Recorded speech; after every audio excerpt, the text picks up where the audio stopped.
Pioneers of Esports podcast. Get ready. This is Sean Fontenot. This is a skateboarding legend. This is a Tony Hawk legend, which is post-pro skater. See, Tony Hawk is one of those figures that you don't quite know. Like if you say, do you think the skateboard person, or do you think the entrepreneur person? Do you think the video game person? And Sean helped direct a documentary on the video game phenomenon of Tony Hawk's Pro Skater. And also he was a champion at the Tony Hawk Pro Skater. I don't know the name of the event. Why don't you tell me what it was? It's called the Activision Big Score contest. It was a world championship hosted in 2000. This was the 2000 Summer X Games was when it occurred. It occurred, I think, the day before the X Games. The purpose was to time it all so that it kind of coincided with the X Games, which at the time was at its peak popularity. Mm-hmm. It was a really cool experience for me because I had gone to one other X Games, but I'd always wanted to go to another one. So, it coincided with that. Was a world championship. There were contestants from around the whole world. There was Germany, Australia. There was a couple EU members. I think it was most heavily stacked with North American. I think there was... Makes sense. Maybe 4 or 5 guys. There was no Japanese, which we might be surprised by that today. But if you go back to 2000, skateboarding and BMX culture wasn't really prevalent in Japan at the time. It was only just barely getting started. So I think that they didn't really have the skate culture to follow into the video game culture in the Tony Hawk's Pro Skater series. And I have talked to a lot of Japanese friends and asked them about it. And they all kind of say the same thing, is that it wasn't really a super popular game. It was something that maybe became more popular later. And also just a very minor correction. I did serve as a producer. Ludwig was the director of it. I'm sorry. Yeah. And then Ralph D'Amato was the head producer. So we were the 3 that was most primarily involved, other than obviously the audio, the video, the cameraman, and those guys who were all awesome and did an amazing job. It's fantastic. Going back to the Japan thing, I remember reading articles back in the day about Tony Hawk kind of being like the #1 imported game from North America for like the PS1, PS2, Dreamcast era, and I'm as nerdy and on X Games as possible, but I would think kind of wasn't snowboarding sort of the big thing that started over there and then maybe expanded over to skateboarding after that? Because I remember when snowboarding kind of hit big, like there was a lot of Asian snowboarders. Yeah, I can't speak to that. I'm not really sure about the whole snowboarding thing, but I suspect you're correct. No, that's a theory. The comments can correct me. Please do. Yeah, well, I'm sure we'll see a little bit about that in the comments. I think that if I look at the overall, being that there's probably not a lot of ski resorts or anything like that in Japan, right? So you would think that maybe it's just something that maybe it just crept its way into the culture and eventually skateboarding, because I know that skateboarding is pretty big now. Yeah. You know, it's gotten huge in Japan. So I would think that I'm sure there was some kind of a thing that prompted all of that growth. And it'd be interesting to find out if it was snowboarding, just to, see if that was the natural progression. Is skiing big out there? Like what things would possibly drive that? Was it like an MTV culture coming in, or like what was the deal there? I would think that that's probably it. I would think that it's like an MTV Hollywood culture thing. I think that's how most California culture gets propagated throughout society, is simply Hollywood or the media conglomerations out of California that are doing a really good job propagating California culture events. Yeah, absolutely. And I know that historically, none of those games ever did well in Japan. And it was kind of surprising because TNC Surf Design, obviously Hawaii and the tie-in there and everything. If you look back on the NES era, that actually did really well there, but it didn't translate into anybody actually caring about skateboarding. Yeah, it makes you wonder, 720, Skate or Die. these games, what was their popularity comparison in Japan versus Europe and North America, or South America as well, comparatively, to kind of understand, well, how much did the culture influence, and how much was it just fantastic graphics for the time, right? Because you don't really have to be into skateboarding to play Tony Hawk's Pro Skater. Right. You just have to enjoy the game. There are actually a lot of professional skateboarders today that didn't skateboard prior to Tony Hawk's Pro Skater. Right. So it actually encouraged them and in a way launched their career into skateboarding, which is some of the things we kind of touch in the documentary. But I think probably the biggest story in this, I have to Google his last name. I think it's Herman, champion skateboarding. I know it's Mike. I don't know what his last name is. Osterman. Yes. Osterman. Okay. Sorry, Mike. Mike gives credit to Tony Hawk's Pro Skater getting him into skateboarding, and he is the freestyle world champion of skateboarding. Wow. So it's the modern day Rodney Mullen. Another individual who's quite popular is Aaron Jaws Homaki, who is a birdhouse skateboarder who also gives his credit to starting skateboarding because he was so obsessed with Tony Hawk Pro Skater. And I would say that both Mike Osterman and Jaws are two prominent figures in the skateboarding industry that have a huge following and are some pretty common household names. That's pretty awesome.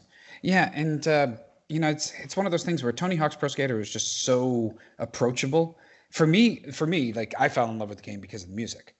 So when I got on there, like specifically THPS 2, where I was just like, okay, yep, I'm going to play this game nonstop because the soundtrack is so awesome. The game is so approachable. It was just, that was the only version I played, to be fair, but I played the hell out of that game. And it was like a constant thing. I was never a skateboarder. I've probably been on a skateboard twice in my life, but I could play the hell out of THPS. I actually was the enemy of skateboarders because I used to do aggressive blading. So, of course. Well, so there was that whole thing. Me and Dorian were both fruit booters at one time or another. Yeah, exactly. I say that I've done it all. I've put my fingers in all of the pies, whether some are still cool and some are shameful. I've tried them all. I've been a sponger, I've been a surfer, I've been a inline aggressive skater, I've been a BMXer, I've been a skateboarder. I really have tried everything that I could, just because I like being, I don't know, maybe I liked counterculture a lot, like just stupid stuff, like jumping on a pogo stick. Like, how fun is that? Like, they're a freestyle pogo guys. They do like parkour on pogo. That's right. They're easy. Like, they do double backflips. I know. It's crazy. It's insane. But yeah, I was always kind of that kid. I'd pick up anything and give it a try if it gave me some moments of fun and exploration. Yeah, I think the BMXers were always the enemies of everyone. So, you with you being the BMXer, you would know. Sure. Like the skaters would always get pissed at them. The bladers would get pissed at them because they're big and bulky, and if somebody hits you on the that's pain. I can speak to this really well because even though I've ridden BMX since I was seriously, since I was I'd say probably 12 was when I got really serious into it. I grew up immersed in skate culture. Everything about my life and my friends, it was all skate culture. There was almost no BMX culture whatsoever. So when I would go out with my buddies to have a session, it would be me, the BMXer, and nothing but skateboarders. Right. So I was fortunate enough to have friends that understood, but culturally speaking, like even dudes who were friends of my friends, they would get a little salty sometimes if we were at the same spot because they would claim that I was damaging the ledge. Exactly. So the big issue is that if we grind, we're more likely to chunk the ledge. And it's not a false statement. We are actually more likely to chunk the ledge. Not necessarily today, because today everyone rides plastic pegs, and bikes are anywhere from a half to a third the weight that they were when I rode BMX when I was a kid. So if you take all the weight away, if you take the metal away, it doesn't really damage anything now. And who knows, maybe that helped bridge the gap, because I can say for at least 7 or 8 years, maybe even 10 years, like skaters and BMXers, everyone's been cool. Like you go to the skate park, everyone's cool. There is a common enemy now. Oh, oh wait, let me guess. The Razor scooters? Yes. Yes. Common enemy is scooterers. That is the person that everyone can hate at the skate park. Even they, surprisingly, are kind of starting to acclimate into the culture, because they're so persistent. For every skateboarder, there's five kids on scooters. So they're like the ants of the area. They just come and they swarm the area, and there's just no helping it. They overwhelm the skate park. And if you keep on doing that over time, I think that it just starts to wear off. You know, you just start to accept it. You're like, holy shit, like I'm tired of fighting this battle. You know, like I can only tell so many different kids, get out of my line. You know, you say one to the one, and then 2 seconds later there's another one in your line. There's just no fighting it. So I think it's better just to accept our new reality, just to kind of mesh, because some of the scooter kids, if they're really serious, like I do see them doing some really, really cool shit. But I don't have nearly as much respect for it as I do skateboarding and BMX. I think it's important to emphasize that the most valuable thing that we can get from any extreme sport is just simply health, getting out and exercising. So I try not to be too critical of anyone who is pursuing something that's going to benefit their health. You know, I try, you know, younger me would hate, but, you know, grandpa me understands, like, these are really, really healthy things. And, you know, it doesn't mean that they won't try their hand at other things. I know here in Long Beach, dudes who I saw riding a bike 5 years ago are riding a skateboard today. And some kids I saw riding a skateboard are riding a bike today. So, like, there's a lot of crossover between it. And you never really know. You never know who's going to actually do really well at freestyle scootering, who might get big sponsorships and actually have their time to shine. Right. Totally. Yeah. Where I grew up, the main skate park that we all went to was called Rexplex. It was an indoor skate park. They only allowed inline blades and skateboards. So we didn't have the bikers. We didn't have. I mean, back then there were no scooters. So, you know, it was pretty laid back. And actually, the interesting tie-in here is that Tony Hawk used to go there all the time. That was like one of his main places. No way. Yeah, yeah. Cool. So I didn't really understand who he was back then because I wasn't into the whole culture. I just liked to blade because it was fun to go up and down in the half pipes and stuff, right? So, you know, for me, it wasn't a big deal until, you know, I realized how awesome it was that I actually got to watch him skate at the park there. Really cool place. But yeah, like some of my friends were sponsored. Like I had a guy that was sponsored, Johan Castaño was his name, and he was sponsored by Solomon. So like he always had the best brand new skates on. Oh, that's a blading company. Yeah, exactly. I was gonna say I've not heard of Solomon. Right. Yeah, I wore K2s back then, but he was a Solomon guy. Ooh, weren't we privileged? Oh, right. No, I had a pair of K2 King 55s. Oh, you know, so I had nice, really good nice skates. They were, yeah. I got them on clearance from a what was it? I remember those snowboarding shops or whatever that was going out of business.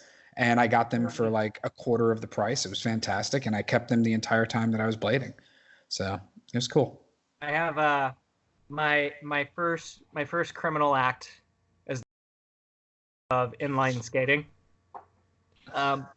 Me and my friends thought it would be totally kosher to bring a hacksaw to our local elementary school and to hacksaw the nubs off of the metal.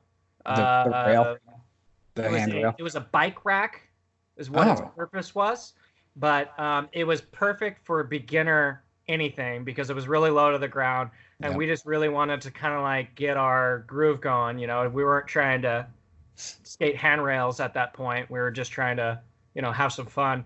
And so we finally got all the little knobs off and just started skating when the cops rolled up. And yeah, we got booked and everything, and I did community service at my local school. I did probably 40 hours, either 30 or 40 hours. I remember washing windows a lot. I remember the janitor just giving me a bucket filled with like ammonia, some sort of cleaning. I just remember smelling it and being like, wow, that smells like ammonia. And I just had to clean all the windows in the school. So that's my first criminal act, was because you heard it here first. So it was a very, very bad influence on me. Very bad. Yeah, clearly. And you can totally blame the blades for that. You know, like, you wouldn't have ever done it if it wasn't for that. So I get it. Absolutely. It turned you into a criminal. Yes, definitely. When does the Pro Janitor video game come out and popularize ammonia usage to clean windows? There you go. Seems like it could be a good idea.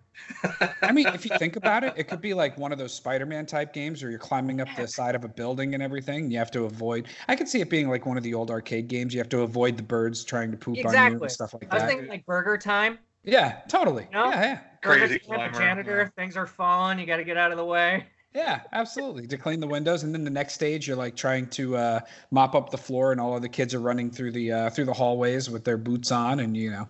So yeah, I think we could put together a pretty good game. I have a really avant-garde name for it too. Oh, here we go. It's gonna be called Janitor Simulator. Oh, there we go. How original. It's all the rage these days. Yeah, tell me about it. Well, don't worry. Here's what's going to happen. We know what's going to happen. We know that EA is going to end up buying the rights to the game and then shut down the company within a year after that. So sure. We can look forward to it. Yes. Nothing's going to be produced. And if it did, or if it does, you'll wish that it wasn't. Yeah, pretty much. Yeah. Sorry to my EA peoples out there. Yes. Sorry, guys. Yeah, you know. I'm still a little bitter about them closing down Maxis. So, you know, I'll get over it someday. I was a big SimCity fan. They'll make up for it somehow. I don't know how, but yeah, they'll bring it back, I'm sure. I was gonna say that the only way that they can make it up that I know of is by producing better sports games. I think the Madden franchise is. I don't really know what their biggest franchises are, but I would imagine Madden's at the top. Madden's it. They stopped NBA Live this year. I think they still do hockey. The golf they haven't done in years, so I think that's all. Oh, FIFA's their biggest one. Mm. Oh yeah, FIFA for sure. FIFA's huge. My local store where I work, we actually sold out of FIFA this Christmas season. That just like to sell out of a physical CD or a cartridge actually, or whatever. Yeah, like a disc game to be sold out. They cost nothing to produce. It's selling them at $30, $40 a pop, and we were sold out for Christmas. So it's crazy popular still. And you know, when we talk about whatever other games selling a few copies here and there, and then you realize that thousands and millions. I can't describe it, but yeah, FIFA is beyond at this point, and the popularity of soccer. But that kind of leads me to another question, just with as Tony Hawk has popularized skateboarding, and I would argue NHL hockey from the 90s popularized hockey because people like I grew up in Ohio, we didn't have a hockey team anywhere, but I started to get into it playing that game. I can't think. NHLPA 93 and a 94 when they 93 was the best one. Yeah, I mean that's the big argument. If you get Arda on here, he'll tell you why 94 is better. But is 93 the one where you can do the wraparound to get the goalie stuck in the glitch? Yeah, it was. 93. Yeah. Okay. Yeah, I would have to say that is definitely my favorite hockey game of all time. Me and my buddy, we used to play it obsessively as kids. Yeah. Mm-hmm. Actually, I grew up. My best friend was. His family, I don't know, I would just call it a hockey family. I think they have Canadian roots. I think that's why. But I basically grew up, my family didn't give a damn about hockey. But my best friend and his family were obsessed with hockey. So since I probably spent more time at his house than I did at my house, I feel like I was immersed in hockey culture since I was like a young kid. So I'm a lifelong Kings fan here out in Los Angeles, which is hilarious. We live in a desert, have a hockey team. Well, you had Gretzky in the 80s, so that sparked a lot of that. I'm sure you were at that right age. That was right when it I was at the age that I could truly understand hockey and get excited by it. So Right. it was incredibly impressionable on me. Right. And, it really sucked for me because after Gretzky, the Kings tanked it for 20 years. Yeah. Like, I think at least 20 years. Yeah. And the thing to understand is that the Kings had never, Gretzky was the only one who got them to the finals. Right. So They even with were. Gretzky, they didn't win. They got to the finals and they lost. So I think they got, I don't know, don't quote me, but I think they got to quarterfinals one year and they got to finals another year. And so they had never won. So it wasn't until I was, I think in my late 20s, that the Kings finally won a championship, which I was fortunate enough to get a lot of really, really good tickets to at the time because my mom worked for Staples. So we would get tickets floated to us through the executive channels. And one of the most iconic games ever, I got glass seat tickets to, which was, it was game 4 in the Kings versus the Red Wings. I think there was probably quarterfinals. Kings were down 5-1. There was either 6 minutes and a few seconds or 7 minutes and a few seconds left, and they came back and they won it 6-5. Damn. Which is it. I've never seen a comeback in hockey like that before that or since that. No, Wow. you don't. So that was probably my favorite game of all time. That's interesting. Like among the major sports, hockey kind of has the most in common with skateboarding, inline, that sort of thing. Just the skate work, the footwork, Definitely. the tricks, with the sticks. It's acrobatic ballet, like, and whatever you want to call it. But it seems to be the most in common. I've never thought about it that way. I've never tried to compare skateboarding. I compare BMX, especially freestyle BMX, which is what I do. I compare it all the time with sports. I think that ice skating is like what do they call it when like figure skating or figure skating? Okay, yes, yeah. just figure skating. There is in the EU, predominantly in Germany, there is something called what is it called? Freestyle something. It's basically like flatland BMX, but on a fixed bike. And I do believe it is. I know that in the EU, it's a really, really big sport. I don't know if it's Olympic. That would be the most similar, but for Olympic sports, I think figure skating is the closest because you're usually on one axle, you're on one foot, and you're doing a lot of spinning and you're doing a lot of transitions from one foot to another foot. And you're essentially trying to keep one axle off the ground and to float into different positions, which really is what figure skating is all about. So I don't mind comparing my sport to figure skating. I think it is the most accurate analogy. I have no idea I think snowboarding is probably the closest analogy to skateboarding, just with attached feet. Right. Yeah. You guys know surfing's going to be in the Olympics next Olympics? Yep. I saw that in your movie that skateboarding is going to be there too. So yes, indeed. That's way overdue, and it is.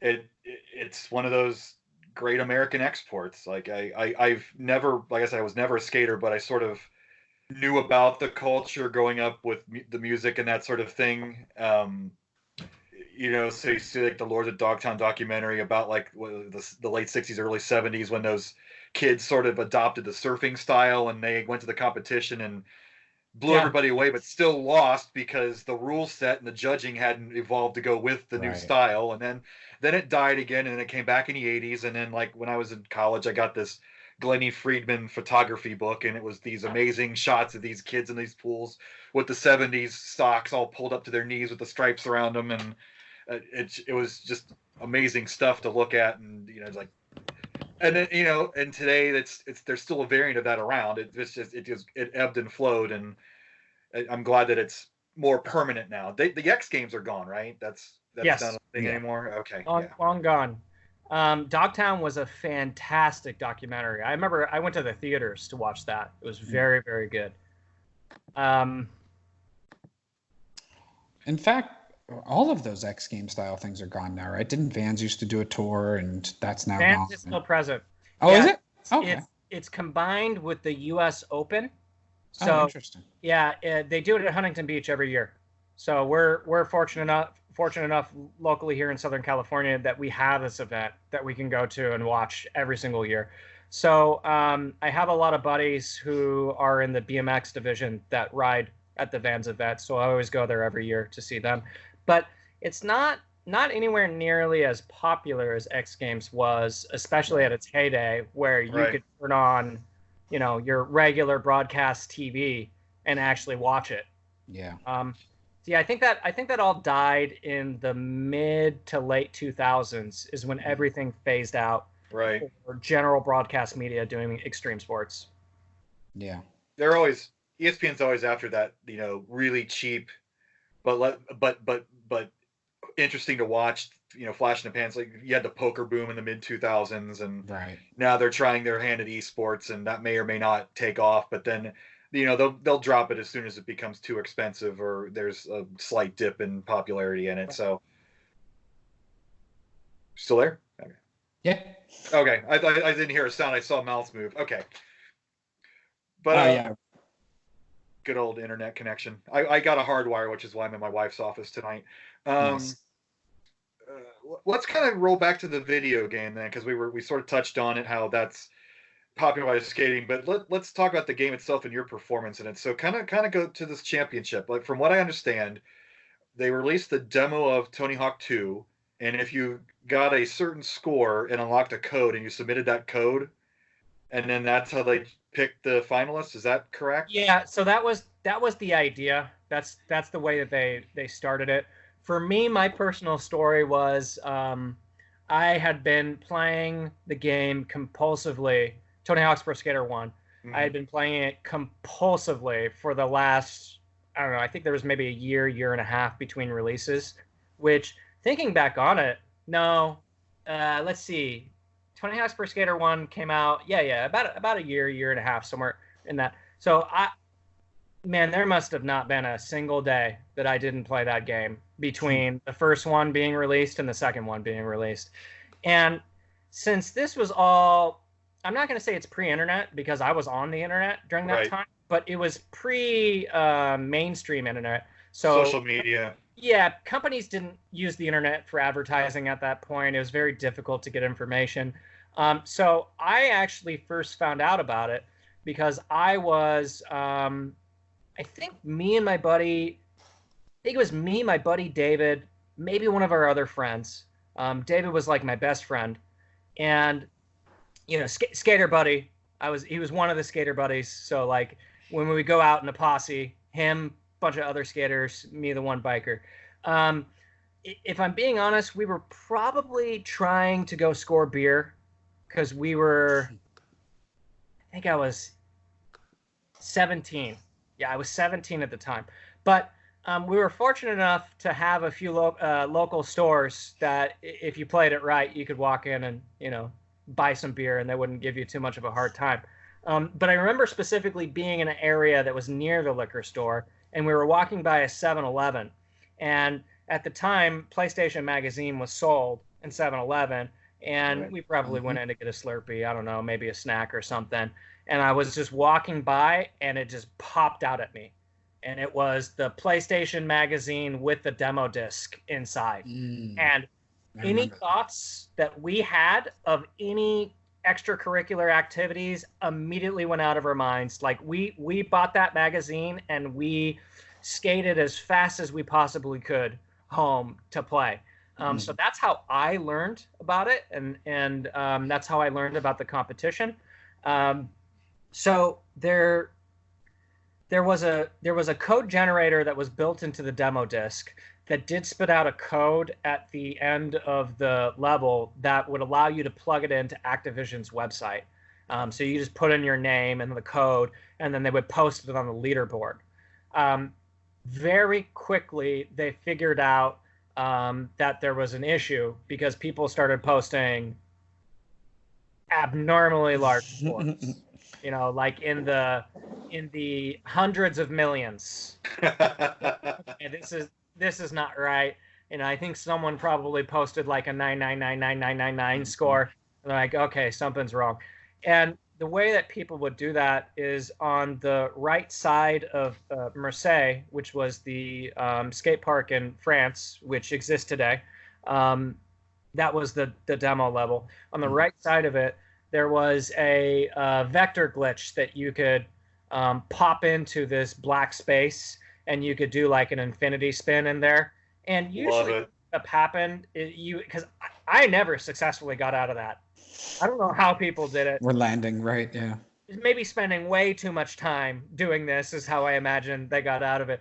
But you could get in there and you just kind of mash buttons, and eventually you would kind of like fall and it would stop. So there must have been some weird way to get out of it that I think never really caught on. I never really found out how people got out of it. So I think after about a month or so, they changed the rules, they updated it, and they said that you had to send in a video submission score. Now, I don't know how many months it was between the final due date of your final submission and the beginning of the contest, but I can say that for at least 2 months, I was not a contender. Like, sure, I was good at Tony Hawk's Pro Skater, but I wasn't putting up big scores yet. And I think probably the reason is because there was a big dynamic change between 1 and 2 with it adding the manuals. Yeah. And I'm very vocal about this. For the record, Tony Hawk's Pro Skater, in my opinion, is the best version of all of the games. But only, and you guys will actually get this. I love this because I use Tetris as an analogy. Mm-hmm. Right? So Tetris has strong limitations. Specific rules. Yeah, very true. Specific rules, but there are very large barriers. Mm-hmm. And these barriers force you to be extremely creative in order to achieve beyond the status quo. So you have to be very, innovative, progressive, just very deep thinking in order to come up with interesting ways to play the game that maybe nobody else thought of. And I see Tony Hawk's Pro Skater 1 as being like that because you didn't have a manual. So if you wanted to get from point A to point B, it was either possible or it was not. But and it had that mechanic where if you did the same trick twice, the amount of points you got declined. So you had to keep mixing it up just like you would in an actual skate competition. You can't just... So I funny enough, I think about this all the time. I have had it on my mind for years to go back and to beat the Twin Galaxy submissions that are up there. I think I only have maybe a couple Twin Galaxy submissions that were put up there from a Twin Galaxies contest. But I never, even though I knew of Twin Galaxies, I guess I just didn't think to upload any of my scores.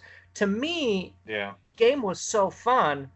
I just enjoyed doing whatever it is that I did. It wasn't necessarily a competition to me. I didn't think, oh, I need to be the best and I need to, beat everyone's score.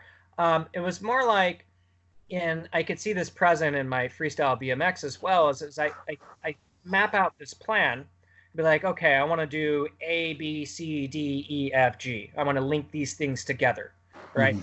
And then I'll take that blueprint and I'll execute it until I'm happy with the result. So I'll give you guys a good example. So Twin Galaxies ran a contest after the Activision Big Score contest, and I didn't hear about it. I didn't know. Twin Galaxies was not on my radar in 2000 or 2001. No. I have no idea who they were. Right. I don't think. I never heard it until I saw the King of Kong documentary. So right. I don't know. I think it was a core audience, and then the documentary kind of opened it up to a lot more people. Right. So I was really fortunate because someone submitted one of my videos that I posted randomly on the internet. Someone submitted it for me. I had no idea that this contest even existed. But someone submitted my score because after the contest ended, I got a phone call from Walter Day congratulating me. And it was a really confusing time for me because I thought I won the Twin Galaxy contest as well, because I got this huge check and I got a letter that says that I got first place. But if you read all of the text, it also says later that I also got second place. Oh, interesting. Honestly, guys, it wasn't until maybe 4 or 5 years ago that I looked up all the old archive stuff and saw that I wasn't the winner of that contest. I genuinely thought that I won this contest for That's hilarious. more than a decade. I thought that I won both of the contests. And Walter told me, he's like, listen, we had a sponsor at the time, and he was very gracious, and so we had a lot of competitions going on. And since we were always like a low budget thing, it was more like a template cut and paste situation. So he goes, so it probably was just like a cut and paste era. Sorry about that. So I still have the letter. Nice. So you won the Activision when we're second place of the Twin Galaxies. I got second place for a competition that I didn't even know existed. You didn't even know you entered. Didn't even try. I just did. I was like, okay, I like this combo. It was the hanger was what I of course, is what I got the second place for. So I mapped out a combo. I executed it until I was happy with it, and then to go back a little bit, I was one of the first people that existed that actually video captured his runs and uploaded it to the internet. So there was a really popular, in the Tony Hawk's Pro Skater world, there was a popular site called Jed's Videos. And he was like a very, very, very pre-YouTube that he would host really, really highly compressed, like sub 240p videos of people's Tony Hawk's Pro Skater runs. Nice. So I was definitely the most progressive guy who was taking my thoughts and my ideas and just putting it into the public domain. It was never a competition for me. Like, it was always this really, really fun thing that I wanted to connect and share with people. And I didn't get really competitive until the actual Tony Hawk's Pro Skater 2 competition. That's when things got like, hyper competitive, especially with 10,000 grand on the line. All right, so let's backtrack a little bit. I got a little bit down a rabbit hole there. So you'd originally asked. That's what we do on this show. That's kind of our thing. Yeah. I think you had originally asked me about. Let's see. Well, I asked you how you qualified, and I think you kind of. Yes. Okay. So demo scores, right? Yeah. So we got to the video portion where you had to send in your video, and they had to personally validate the score. So was this going to be done with a camera then, or was this a direct output from your TV? How did you capture video back then? Really, my new question. VHS. Nice. I had a VHS that was connected. The PlayStation went into the VHS. The VHS outputted to my TV, and I would just re-record over it. And what's really frustrating is I actually went back maybe 4 years ago and looked for my original videos, and I couldn't find them. I did find some videos that I had recorded, which I have captured and I've uploaded them. But the lion's share, I lost them. One thing that I was really, really hopeful to find, but I actually, as my producer role for the film, I did end up finding, was the original archive footage from the Blue Torch event. Blue Torch was they were an extreme sports company that only existed between 2000 and 2001, and they were hired by Activision, I think, hired by Activision, to handle all of the media. So they were the cameramen, the filmers. They had a TV show at the time. So it was a big moment for me after I won, because I actually got on publicly broadcasted television. And I found out, it's funny, I didn't even get the notification that I was going to be on. I found out because a friend called me. And they're like, dude, I just saw you on TV. Congratulations. I'm like, what? No way, I was on TV? Awesome. They're like, yeah, you're on this Blue Torch thing. And so I found out when they were going to re-air it. And then I dubbed it on a VHS tape, which I ended up not being able to find.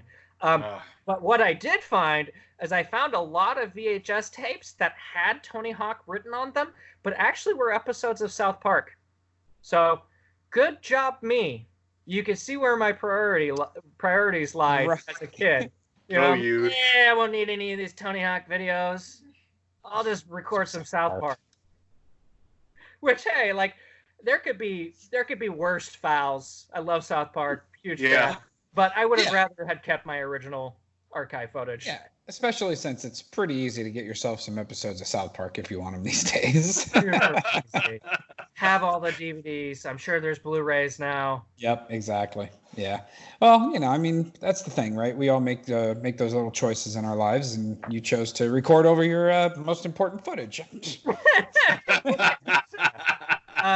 So yes, we had to dub our videos. I'm sure some people probably VHS cammed it, right. But I know that I did record the VHS. I mailed it in to Activision. They personally reviewed it. I think that's about it. The guy who was second place, I know he was the last one to submit his video because he was the one that was most trying to beat me. It was probably, I think adult me would have handled this differently. I submitted my score.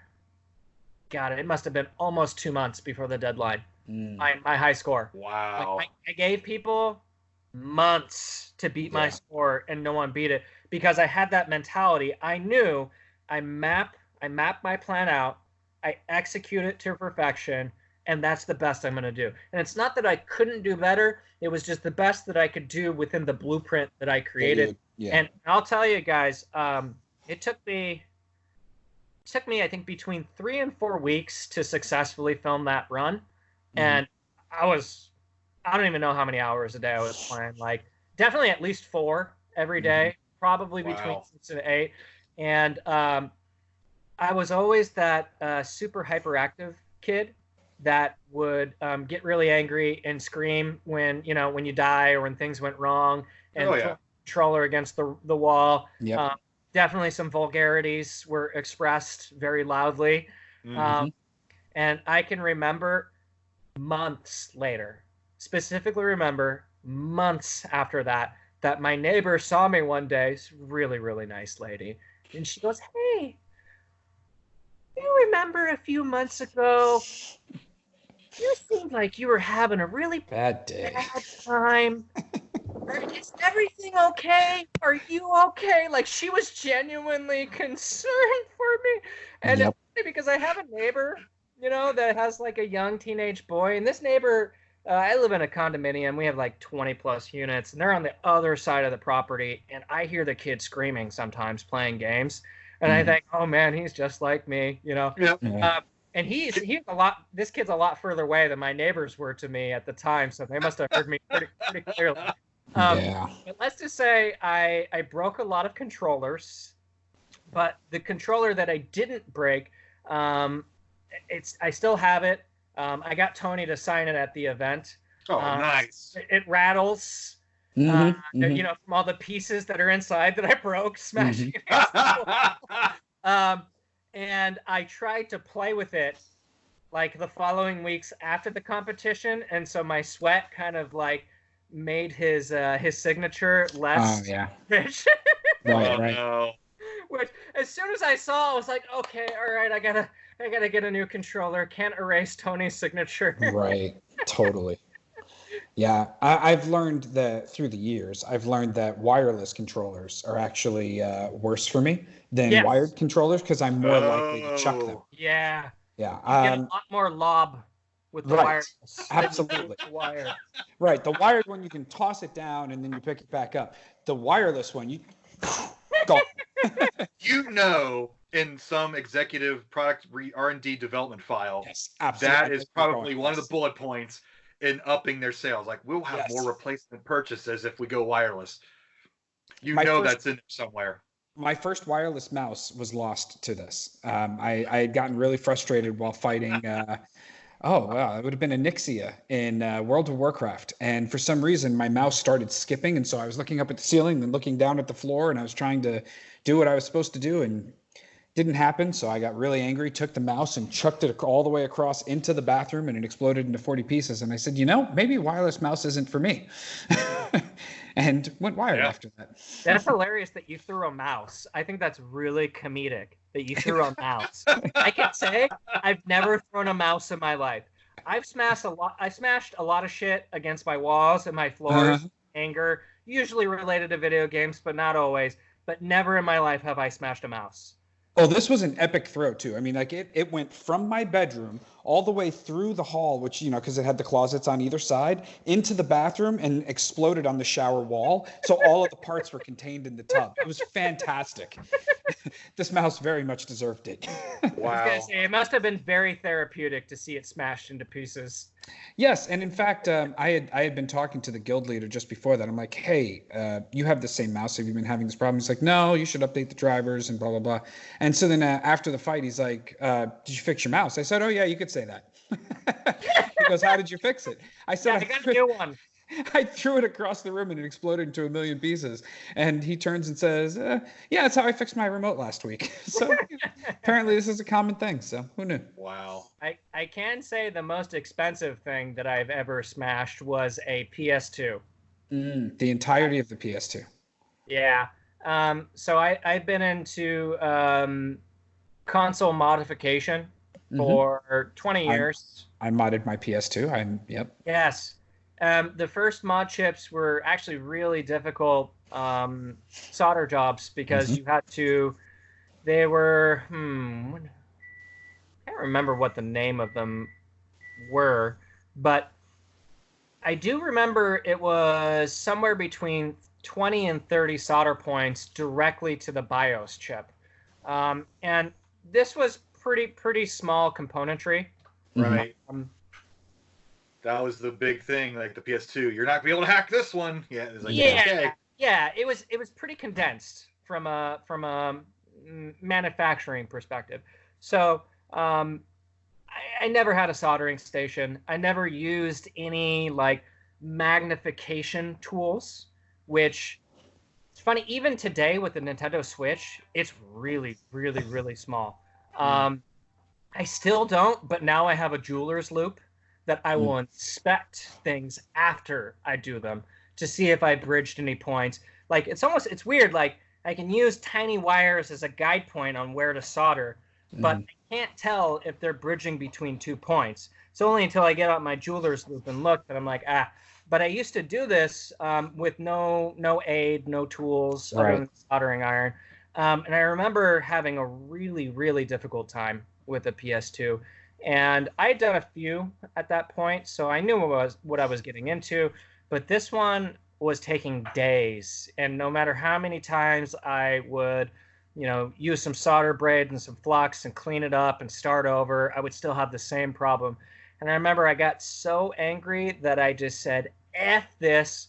I stomped out to my big green trash can, the metal bins, and I threw that PS2 as hard as I possibly could into the bottom of that empty bin, and it felt great.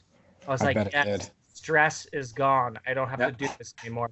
Now Not you know what for a young kid who had no money and definitely would have needed that, but yeah, that's my most expensive smash. Now you know why they call it the emotion engine. Dad jokes. So I don't get it, so I'll just have to pass on the that one. PS2 is called the Emotion Engine, right? Am I forgetting that? Okay, whatever. Okay, yeah. It amplifies your emotion, whatever emotion you may be feeling. They were doing some sort of anger management thing. Exactly. Got it. So yeah, I'm terrible.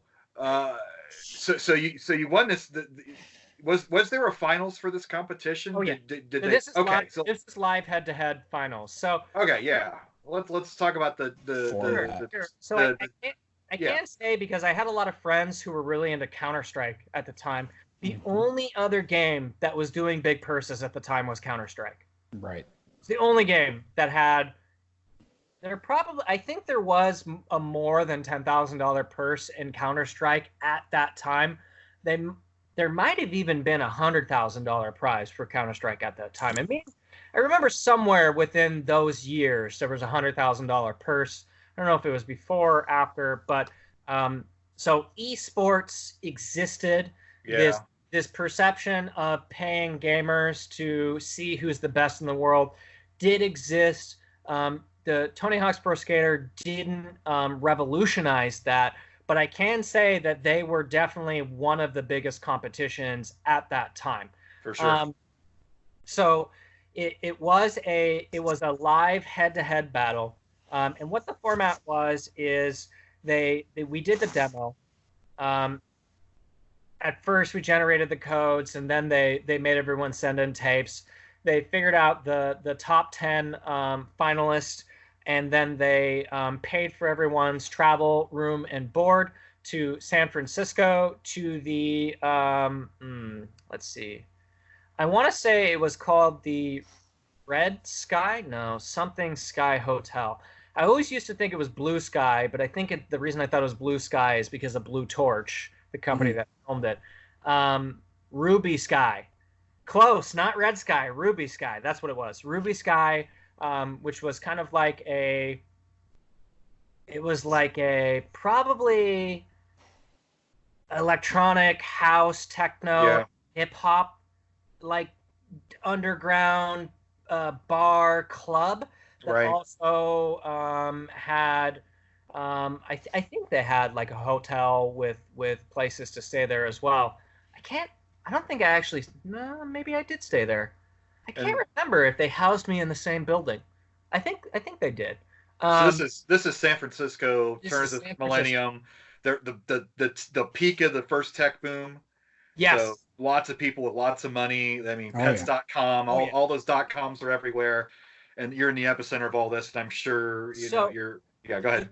The thing that was more important, I think, for the purposes of the contest, is that San Francisco has always been one of the most culturally relevant skateboarding areas. So you have the Embarcadero, which is like this big, huge hill that kind of goes in an S shape. Right. Down. And then you have a bunch of iconic spots, like just certain steps with ledges that made a lot of skate videos that everyone knows about. There was the park. I can't remember what the name of the park was. It was just like this big, huge, open public park. It might be connected to the Fisherman's Wharf, like all of that area, but I can't actually remember. It's funny. I've been there a few times. I can't remember if it's connected because down by the Fisherman's Wharf, there is tons and tons and tons of skate spots. Mm-hmm. My buddy Pete, he rides BMX there every single day down by the clock tower. And these are iconic skate spots. So you see nothing but skateboarders there. But there was this really famous park that was also famous for being like a large homeless area as well. That was just a really popular area for if you were homeless to go there and to sleep. But it was just endless ledges, just endless. You could ride a bike for minutes and minutes, and there would just be no stopping of places for you to skate or grind. So it was culturally relevant to skateboarding. It was culturally relevant because the X Games was being hosted there. So they were trying to kind of hone in on this area that was really, really important to skateboarding and to have the event there. So they took the top 10 individuals from around the world, and they flew them into San Francisco, paid for their room and board, and we did the contest. In regards to the contest itself, it was interesting. Let me just say this. We didn't have as many PlayStations, like stations that you play at, right. and PlayStations to play it, right. as we did competitors. So major foul number 1. Wow. Yeah, like really? Like, you guys are gonna have a competition? That was the thing that, like, it really, really stressed me out. The Ben Adir, who was I think it's Adir is how you say it. Adar is Addair. He was from Myrtle Beach in South Carolina. I think Myrtle Beach, South Carolina. Yeah. I think SC is where it is. Yep. I remember we only had a few hours to practice, and all right, maybe there's some crossover here that you guys could speak to. When we played the game, the demo was based on Tony Hawk's Pro Skater 1's engine. So it was like Pro Skater 1, but with Tony Hawk's Pro Skater 2 mechanics.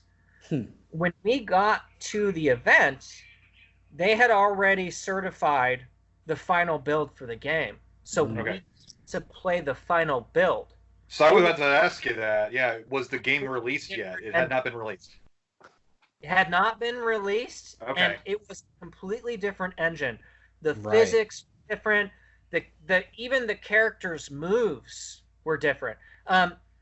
So when you start playing the game, you have no stats. So you're like, you don't ollie that high. Right. Like, you float very far. Like, you don't have gas to do what you need to do. You're in the beginning of career mode. Yeah. Yeah. Right. Exactly. So we basically started out from stock, and this was supposed to be our practice time to practice for the event, but instead we were frantically trying to adjust to the new engine. A deflated statistics environment where our characters were all like half asleep, and we didn't even know what the moves were, so we had to like figure out what all the special moves were, and we had to adjust within a few hours before the final started. Wow. I remember thinking, I played for a little while, and then I took a break to let some of my friends play. And by friends, I mean the other competitors, people who I'd befriended in the competition. I took a break to let them play, and I remember going and watching my main competition, which was Ben. And it's not that the other players weren't good. It's just that me and Ben were standouts. We were really far ahead of the pack. I remember watching him play, and I saw him do a beautiful combo. And I think it was like 1.5 million was the combo. And considering that I had I want to say 10.8 million was my qualifying run, 1.5 million was actually a really good combo in that environment. Right. For all of us not being acclimated to the physics difference and the engine difference, and not being our muscle memory, not firmly understanding all of the special moves yet. Like, we hadn't dialed it in. I remember freaking out, like running to my buddy and be like, let me play. Come on, let me play. Get it off. Let me play. Like freaking out. Right. That was interesting. I want to circle back really quick. I'm gonna make this point really quick because I realized I didn't finish it. I wanted to do the Tetris analogy. We were talking about how, all right, so you have limitations, right? And when you had Tony Hawk's Pro Skater 2, your limitations expanded. You could get all the way across from point A to point B by doing a manual in between. Correct. And so what this opened up the game for was essentially where you could almost do a combo for the entire 2-minute run. Right. And I think Tony Hawk 2, it was really well balanced because you really couldn't do a whole run as a combo. Correct. It was extremely. You mean one? Well, no, Once in you added two. the manual.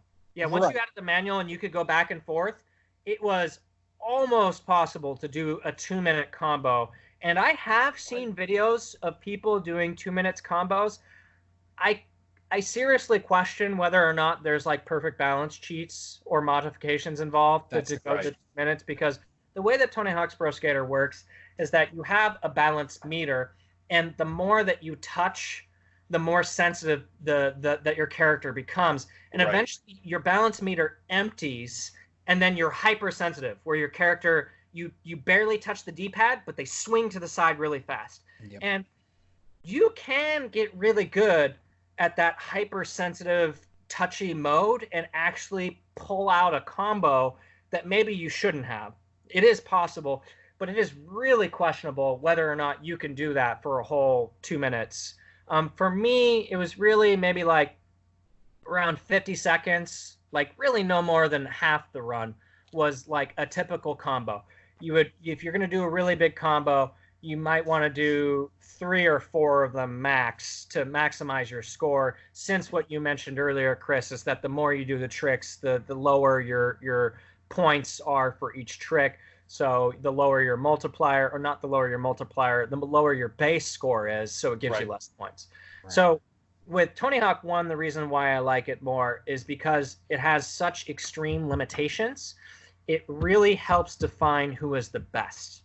When you have this game, like in Tony Hawk's Pro Skater 3, go online, you'll see videos of people doing 15-minute combos. Right. That's not fun. So for me. Terrible. So if a Tetris analogy would be the manuals are basically increased dash speed or automatic hyper tapping. So it would actually the way that I like to compare it, because that comparison is fantastic, by the way. Think of it this way. You know how in Tetris original NES it would lock the second it touches? Right. Think about the DS version where you can spin the piece endlessly to make a determination of where you want to put it. That is literally what a manual was in 3. They made it. That's why I didn't play 3. I still like 2. I really liked the engine better overall. I do agree that the manuals took a little bit away from the game, but I actually think that the manuals weren't enough to break the engine. No. The reason I said it's well balanced is because even with the manuals, you still couldn't combo the whole run. Right. And exactly. I think that is the most important part, is you couldn't turn it into this infinity contest where it almost becomes like a triathlon. Figure skating. Yeah. Has the most mental stamina to last the longest in their absurd forever combo.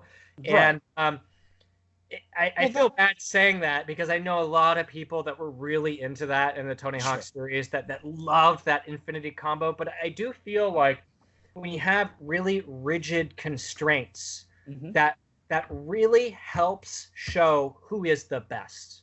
When you have too much variance, when there's too many vectors that are at play, I think that it becomes more of an opinion contest. It becomes more relevant on who is the best versus who actually really is the best. So with Tony Hawk 1, you had to be insanely creative to get to places that you couldn't normally get to make a combo happen that would be outside the normal pragmatic thinking that people would think when they're constructing a combo. And so it was really, really interesting to me from that perspective. And because without the manual, that means that, okay, so you can think of it like this. You have a balance meter on both your manual and your grind, right? So you have, a full tank of gas on both of these things. So you can at least double the length of time your combo is, because you can exploit this.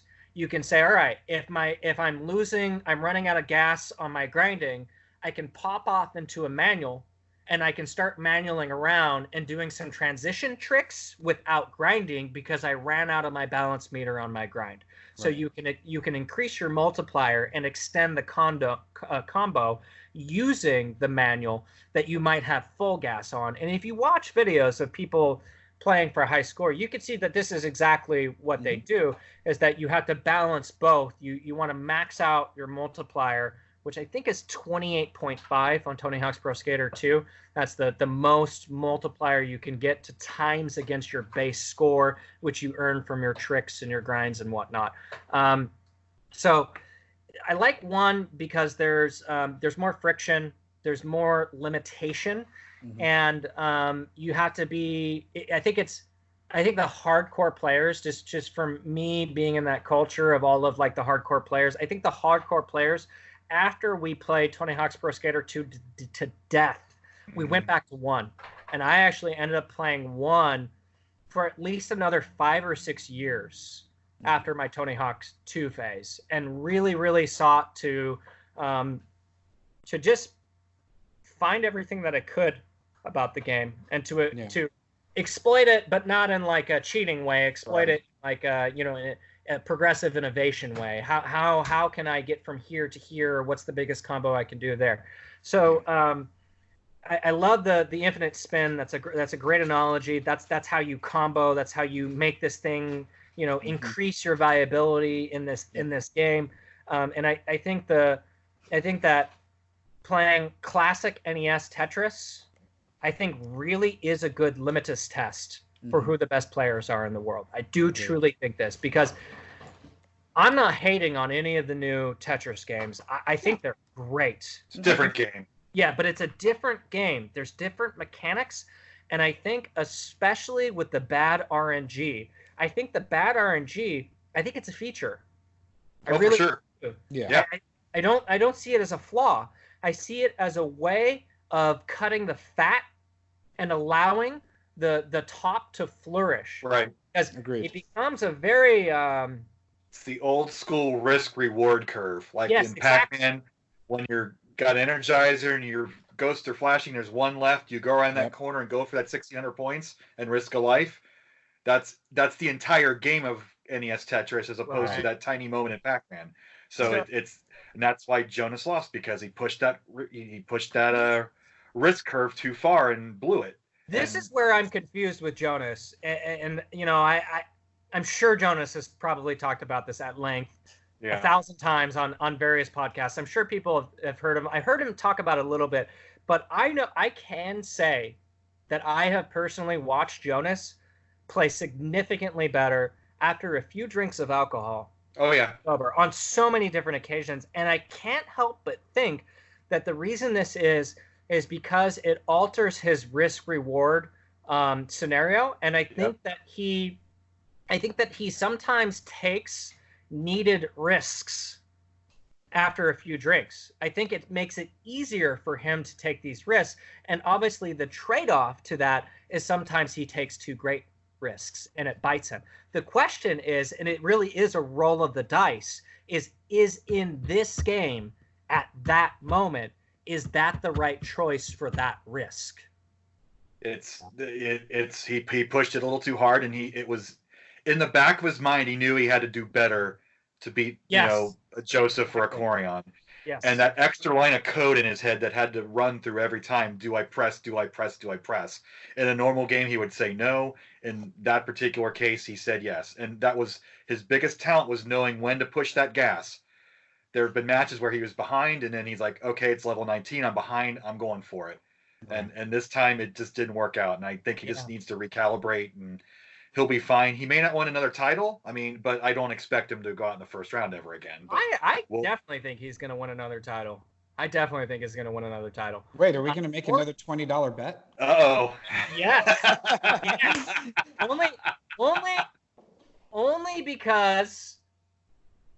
because I firmly believe in the randomness of Tetris. Sure. And I think that with such a top competitor that Jonas is, I think that one of these times there's bound to be a game that goes his way and not his competitor's way.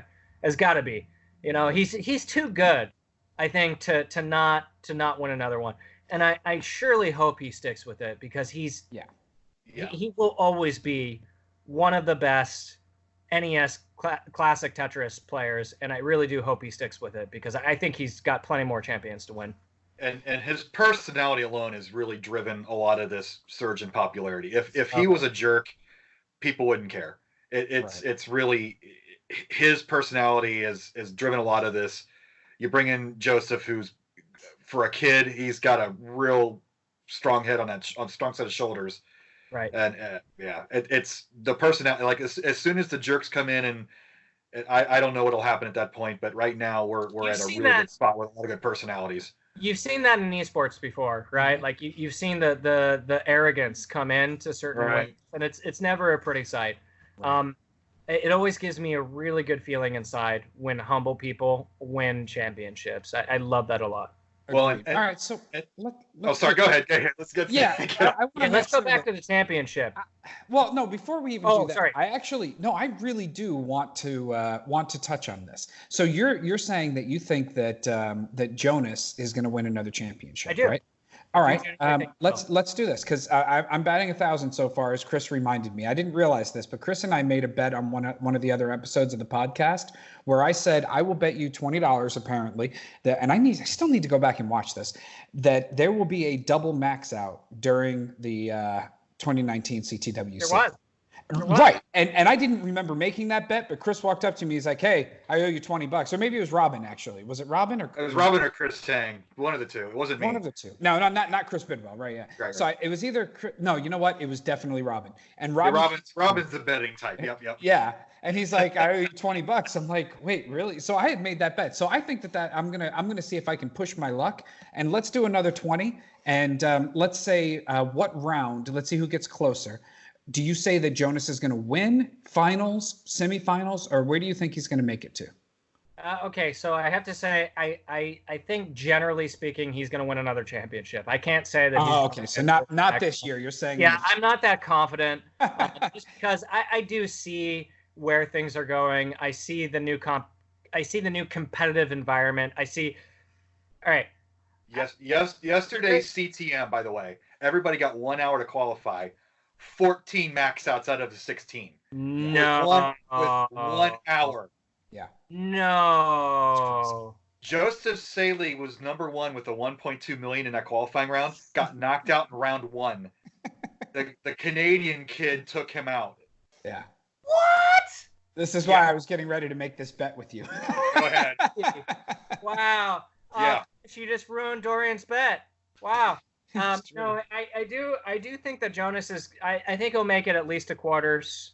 I think he'll continue to try and practice. But I intuitively understand that when you get young people highly motivated, it will completely change the sport. The same thing's happening in freestyle BMX right now. Japan is really the leader right now in freestyle BMX. Over the last 5 years, there have been some youth schools that have been set up where they are teaching really young children how to ride freestyle BMX. Awesome. And there are already kids. I've been riding freestyle BMX for 10 years. There are already kids who I genuinely think are better riders than me, who are under the age of 10.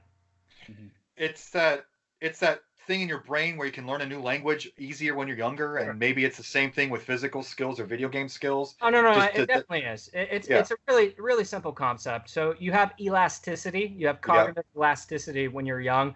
Your brain is just it's ready to mold and shape to more diverse learning experiences.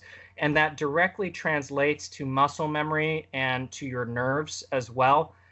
Your communication networks are very, let's just say they're not degraded when you're young, right? You're still producing stem cells. You're still like in a very growth state. You're not a final form. You haven't reached your final Pokemon form at this point. Oh, God.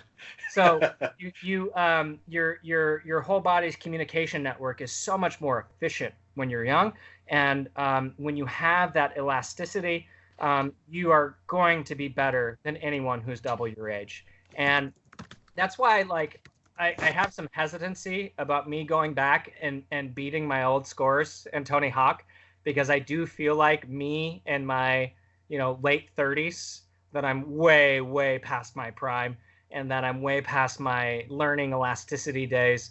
It's more like it's a old ingrained muscle memory that I still have, but is not optimal, So But it'll with old age, it'll the take fine me tuning is a lot easier. Right. Yes. It'll take me at least 5 times more effort to achieve the same goal that I did when I was younger. It'll just take a lot more. And I know this personally because I'm experiencing this in my freestyle BMX. And I've noticed that even just, 10 years ago, it's so much more difficult to set a goal and to achieve it.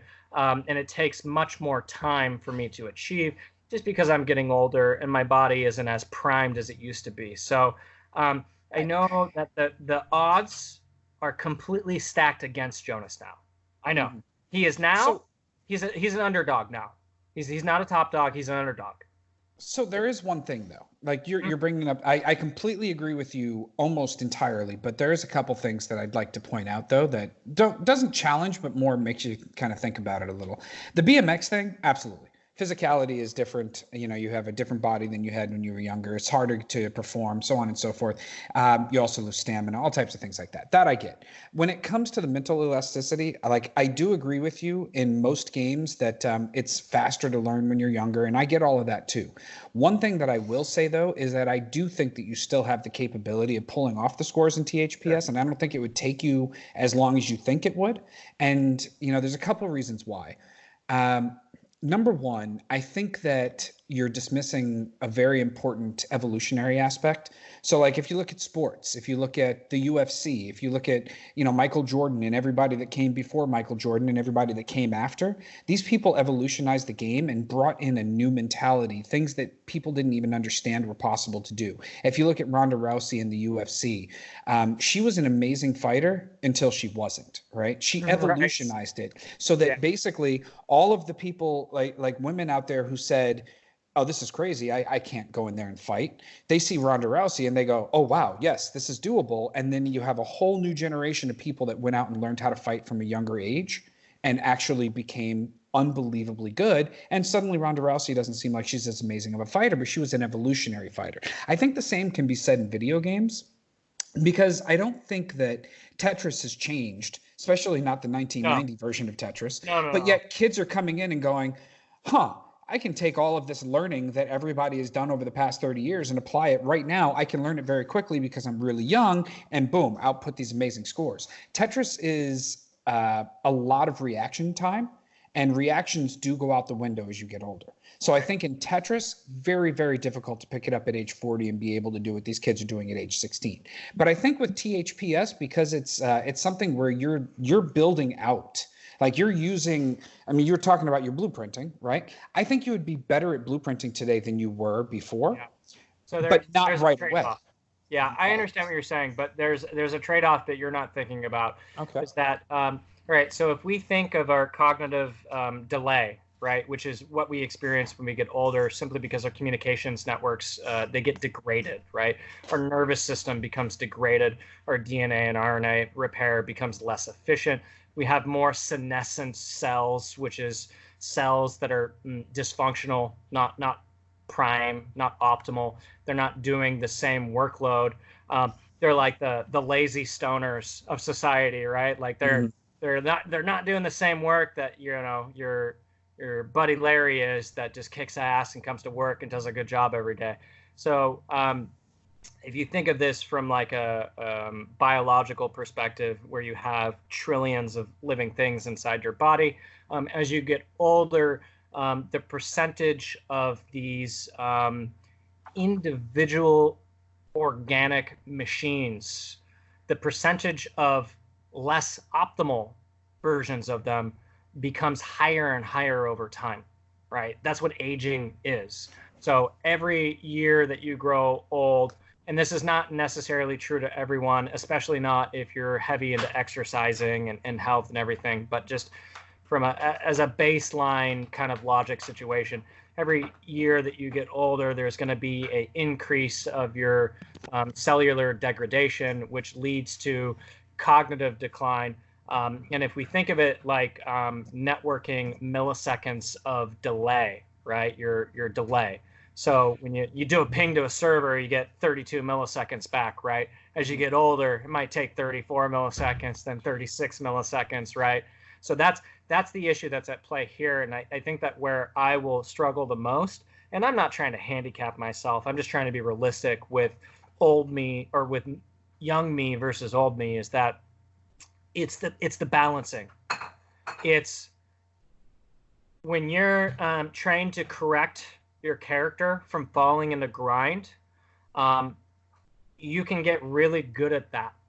And I feel like there were a few people that were better than me at that than I was. And there's this one guy, Elysium. He did something that I had always tried to do. And I saw him, and he came years after I played.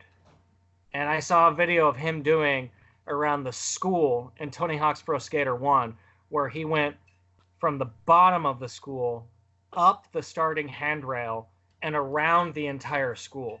And I remember trying to do that for so long and not being able to do it. And I think that he was smarter about it. He took some shortcuts that I wasn't willing to do.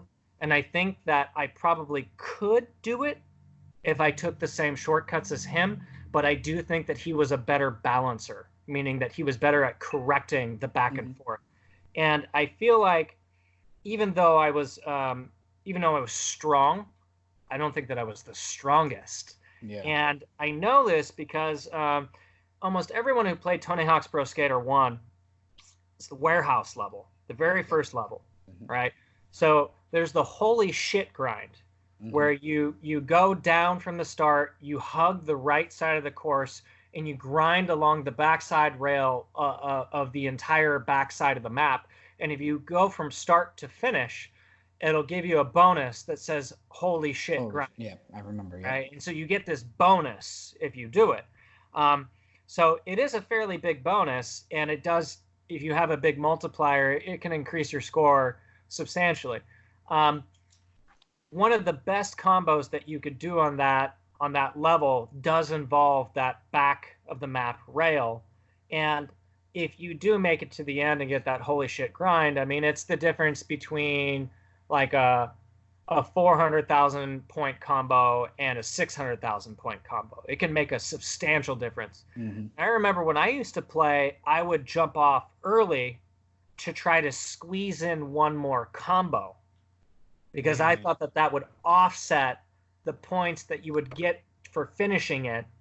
But I actually now in my elder age, I feel like that was not the smartest strategy. A, because it didn't make me a better player. It's better to struggle through it and to fight that balance, because you become a better player.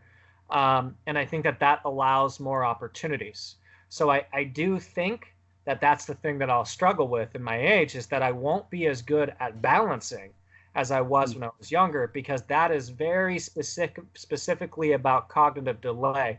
It's about when you're playing level 19 and you're at the top, and you know that you can only get maybe a square to the left, or maybe an L to fit if there's a notch in the left corner, right? There's only certain pieces that you could get over, right? And you have a very short window in which you can decide, okay, that piece is going to go to the left, or I'm going to throw it to the right or somewhere in the center to try to make it work so that I don't top out. And I feel like as you get older, your ability to make these micro adjustments, I feel like this becomes shorter. You know, your timing window, like if you have 2 milliseconds to make that decision, as a young guy, you have that full 2 milliseconds. Right. But as an old guy, you might only have 1 millisecond. Completely agree with all of that. Yeah. I will say that I've seen time and time again. I mean, because keep in mind, I completely agree that, if you look at APMs like actions per minute from like StarCraft and things like that, you can see how age directly impacts that, and reaction times, things like that, and so on and so forth. I will say that I do think, though, that the strategies that exist now might actually overcome some of these challenges that you have. And one of the reasons I say that is one of the Nintendo World Champions that was one of the finalists back in 1990. He came back. Actually, you met him, David Lopez. Sure. Yeah. I think it's killing it. He got his first max out in life. I know. Trust me. He was I a actually think champion. about these guys. I think of, like when I have these thoughts in my mind, I think, holy shit, these guys are killing it. Like they are in their older age and they're murdering it. They're learning so fast and they're breaching these goals. And it's not that I think that these things are impossible. I just think that they take more work. For sure. Agreed. Absolutely agreed. I made my NWC at age 37 in a game that I barely played growing up, and 6 years later I'm getting better and better at it. I can feel the slight increments I'm averaging 8 million now on my runs versus then when I was averaging 3 million. So it's you can feel it, and you can learn the shortcuts that overcome the evolution. It's not an action per minute move. It's knowing the patterns in your brain and eliminating the codes having to think about it. It just happens now. I just do it. There's less me thinking about it. So I think that can be overcome at your age, and you're wiser now. You know all the patterns. So I don't think it's as hard as you make it out to be. So I think for me and for you guys as well, I think that we're better at planning strategies now. Yes. So we can come up with more cohesive plans, more pragmatic plans. Also, well, no, maybe that's not. I was going to say maybe we have more time, but no, not comparatively to a teenager. Nope. You have more time. Hell no. I wish. Yeah. I will say this, though. You can be more pragmatic about it, but I think that lifestyle has a huge impact. And I know that in my quest to become a better Tetris player, I kind of I was going on a linear path up, and then I hit a peak, right? And now I'm down because I haven't had the health and the time and the bandwidth to play like I was when I was on my peak. But the thing that helped me the most, that absolutely made a huge impact on my scores, beyond just the time that you spent playing, because the time that you spend playing is crucial, but more importantly, or maybe perhaps equally as importantly, is what is your level of productivity, or what is your optimal cognitive output, and when are you applying that to your playing? So for me, I found that if I had a really good exercise regimen before I started playing Tetris, I would play at least 30 to 40% better.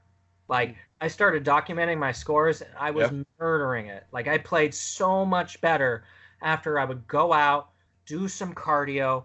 And I can't help but think that this just comes down to a very simple thing, and that is when you have exercise, you have lower blood pressure, your veins widen, and you have more oxygen flow going to your brain.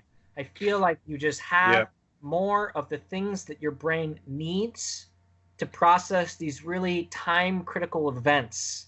I think that you're just more attuned, you're more likely to play better.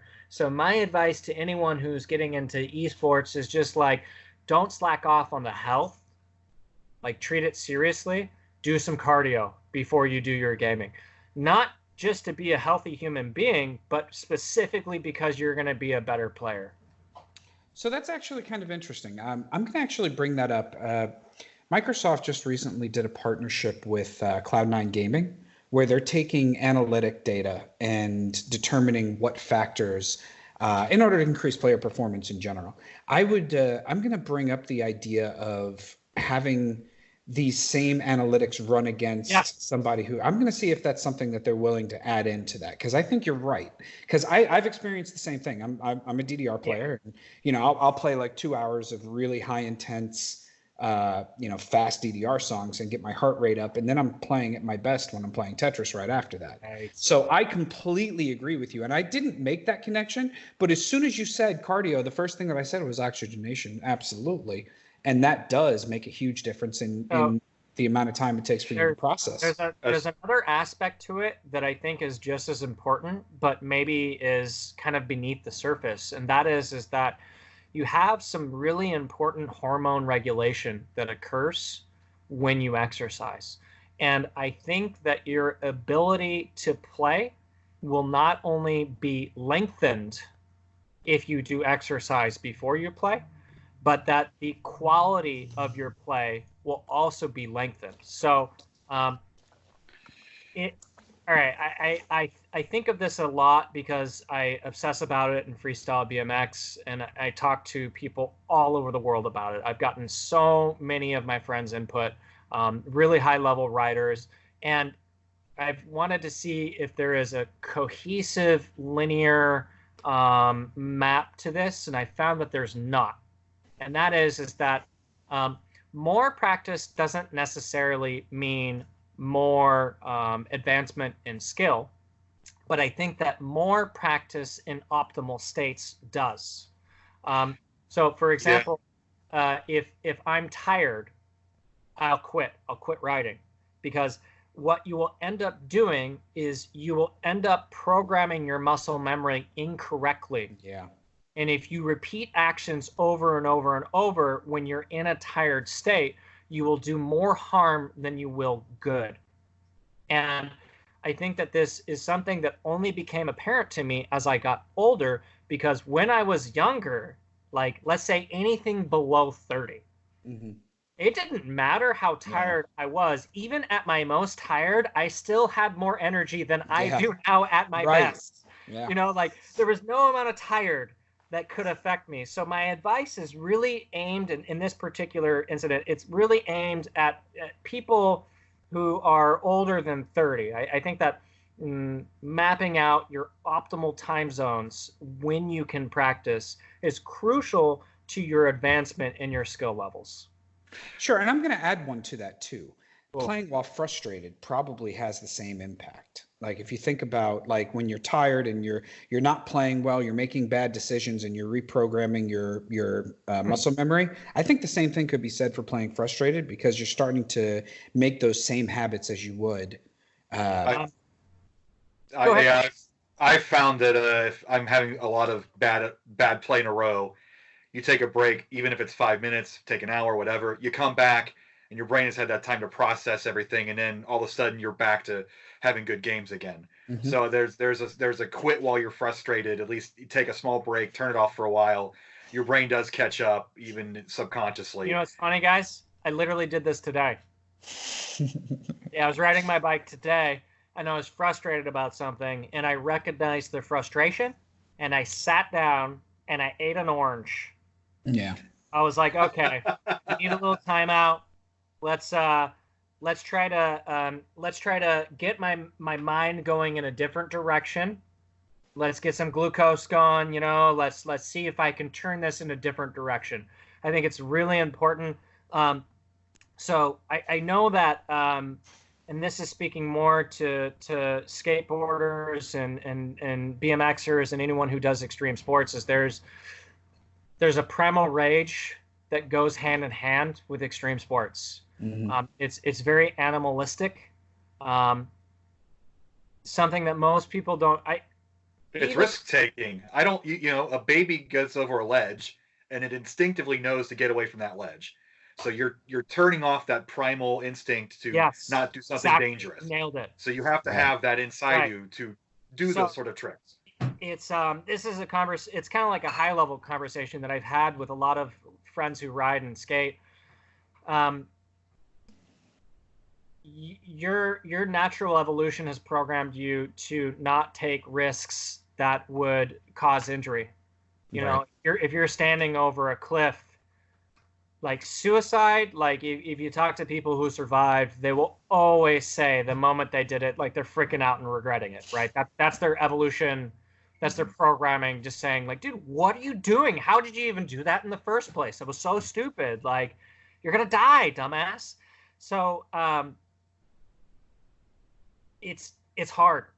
Like, I know with me, like in freestyle BMX, the thing that I like to specialize in is doing things that no one has ever done before. And the hardest part about doing things that no one has ever done before is that you don't have a blueprint. And most people don't realize this, and you touched on this earlier, and it's really important to understand. The younger generation can look at the current status quo, the people at the top, the top athletes. They can visually analyze their movements and mimic them, which immediately gives them a jump start, right? So their top becomes kind of like their middle. The top of the pros almost becomes like the middle of the new generation.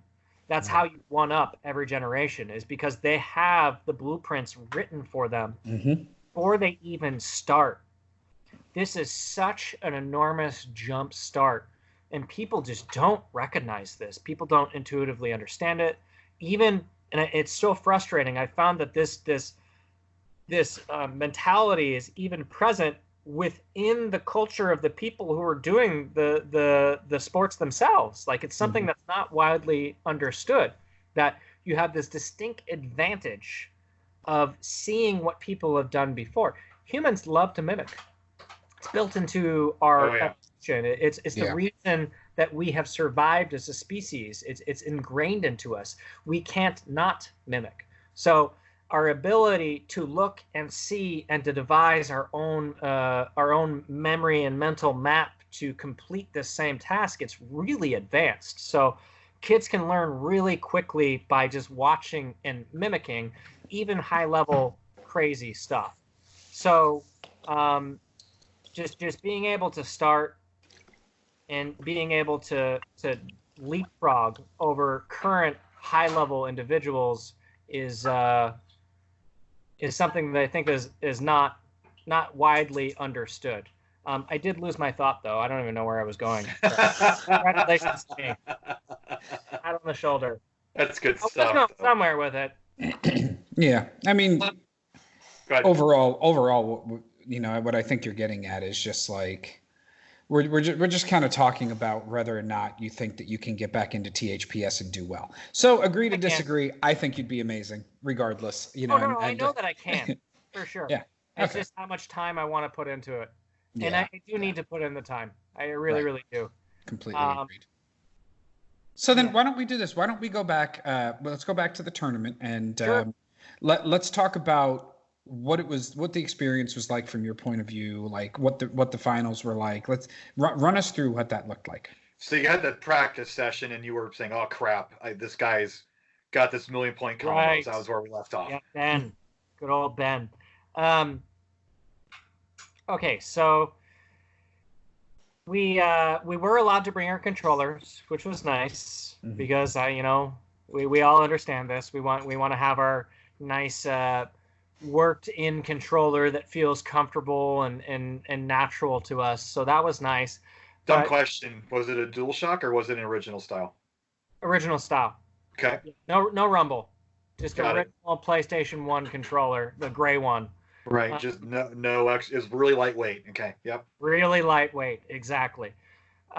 So saw Ben doing a 1.5 million combo. Got really stressed out, butted my friend off to play. And I think we only had a couple hours to play. And even a couple hours might even be an exaggeration. I don't remember it being more than 2 hours to play. When it's a new experience like that, time goes by like that. Right. It could have been a little bit more. I acknowledge that. But it definitely was a blink of the eye before we pushed into the finals. What stage was it?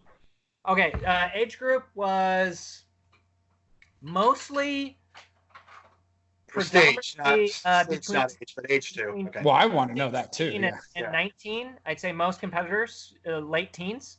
Right. But there were, I want to say there were 2 competitors that were adults. So one was a local guy here, Hector Rodriguez. Hector Rodriguez. Oh my God. Wow. Really cool guy. He's still involved in the community. You'll see him at gaming events. Really, really nice guy. Hexsly,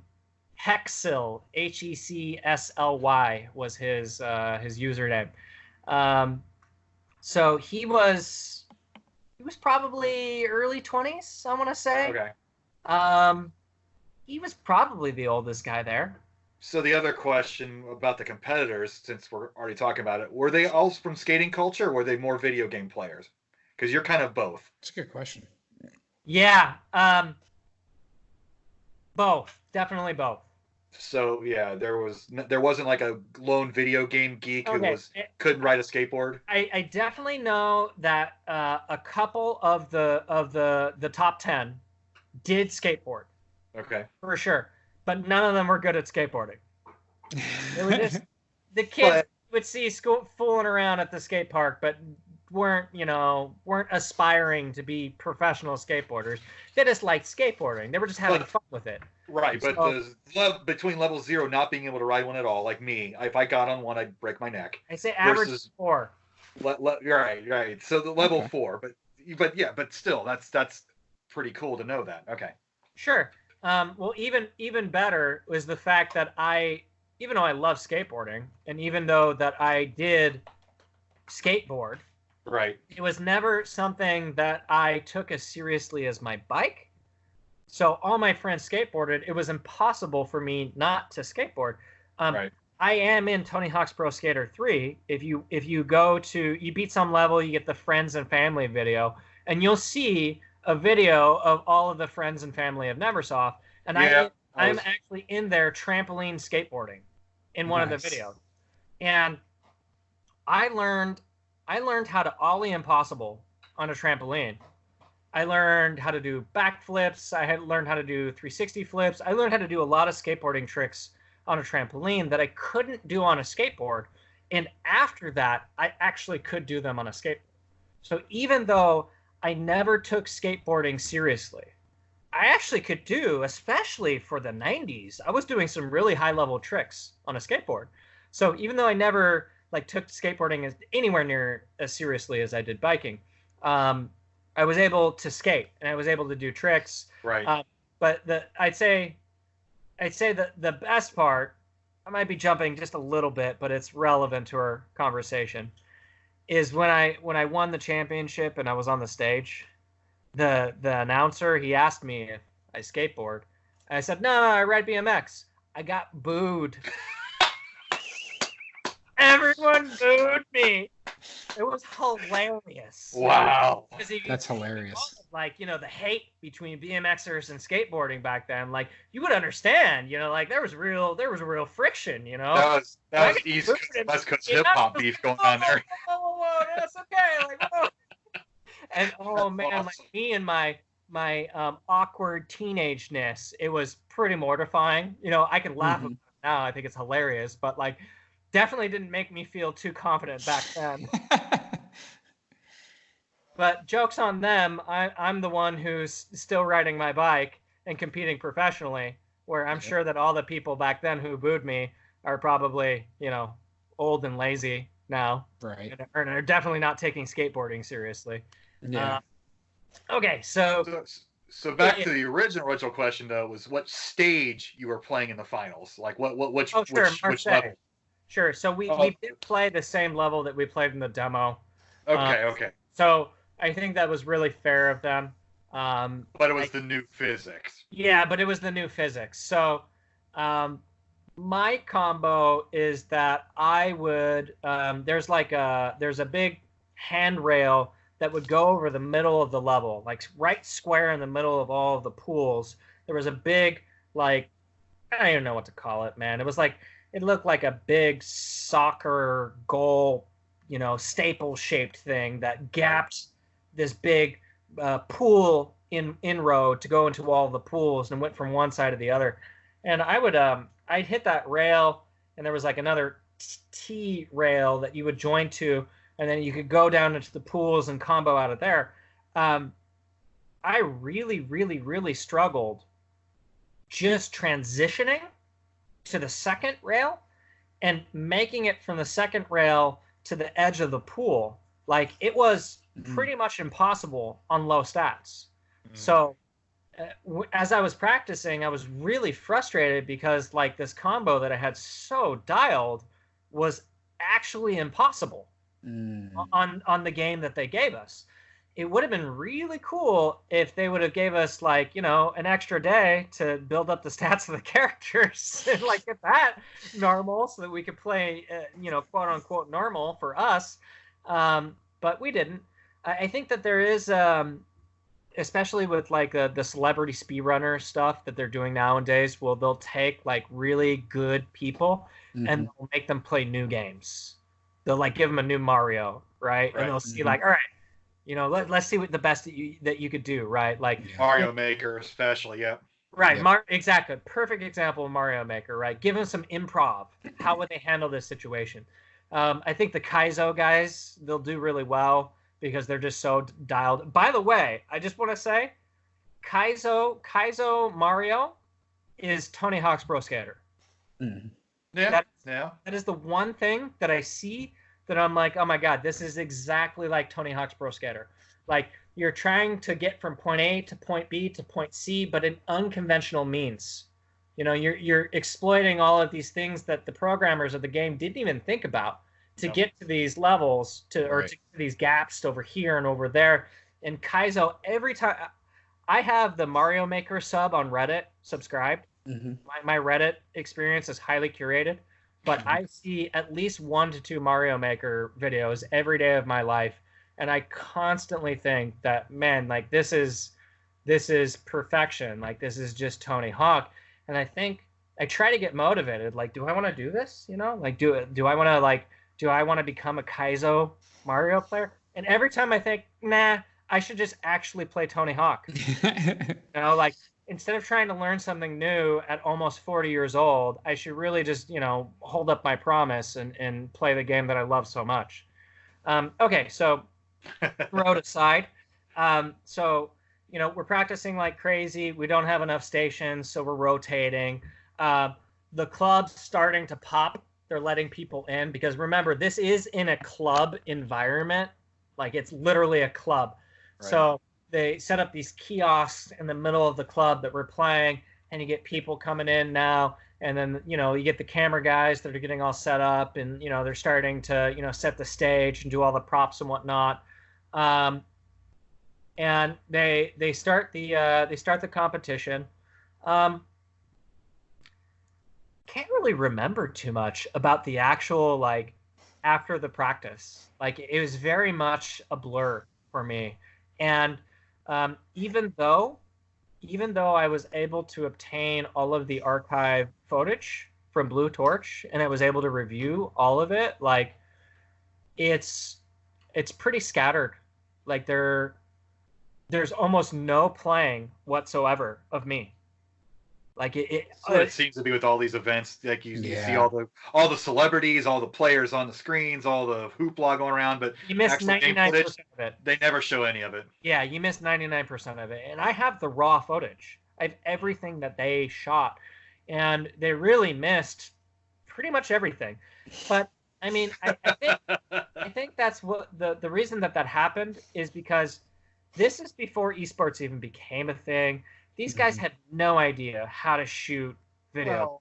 They truly didn't understand. And this is for promotional use. Like the more video game footage you put in there, then the less exciting it actually is. Right. I mean, exactly. The Tony Hawk commercials for the games that they showed in the documentary, it's like you remember the cops getting out of the cars with their donuts and their skateboards. You don't remember the actual video game footage of it. Right. You remember the live acted stuff. So whenever you're in marketing, you want to see the smiling faces of the funny jokes or whatever, and that's what happens with these events. But so it was kind of a blur for me. So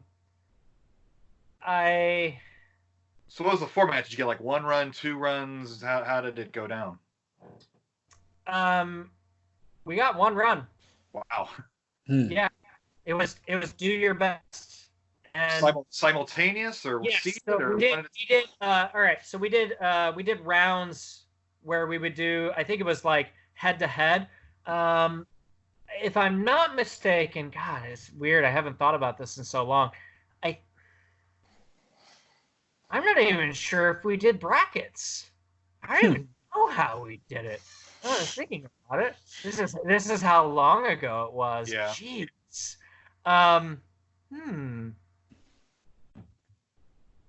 Yeah. Was there like I'm gonna have to review my raw footage to even answer. Yeah, just to figure out how. Yeah. But I don't remember playing multiple rounds. At least I don't remember doing a best of 3 or anything like that. I do. It was live head to head. Okay. So it is. I feel like what it probably was is elimination. You know, 1-on-1 we beat each other, 1-on-1 we beat each other, and then the end. I want to say that's my gut feeling. Yeah, with 10, that's such a weird number. If with 8 it makes more sense. With 10, it's like maybe you had one run, they took the top 2 and went head to head, but I don't know. You know, it's funny. I was there. I don't know either. I do remember that it was high score based, and then I had the highest score.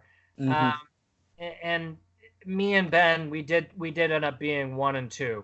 So before we go any further, I have to give a shout out. I have to give a shout out to my best friend David that I mentioned earlier. So David was arguably the best Tony Hawk player in the world.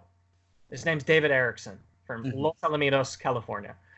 David lives I think he lives on the big island of Hawaii right now. David was arguably the best Tony Hawk's Pro Skater player in the world. David was about a year and a half younger than me, but he was 2 grades lower than me. So when I was a senior, which is when this happened, I was a senior in high school. He was a sophomore. And we were equally obsessive and chronically addicted to the game.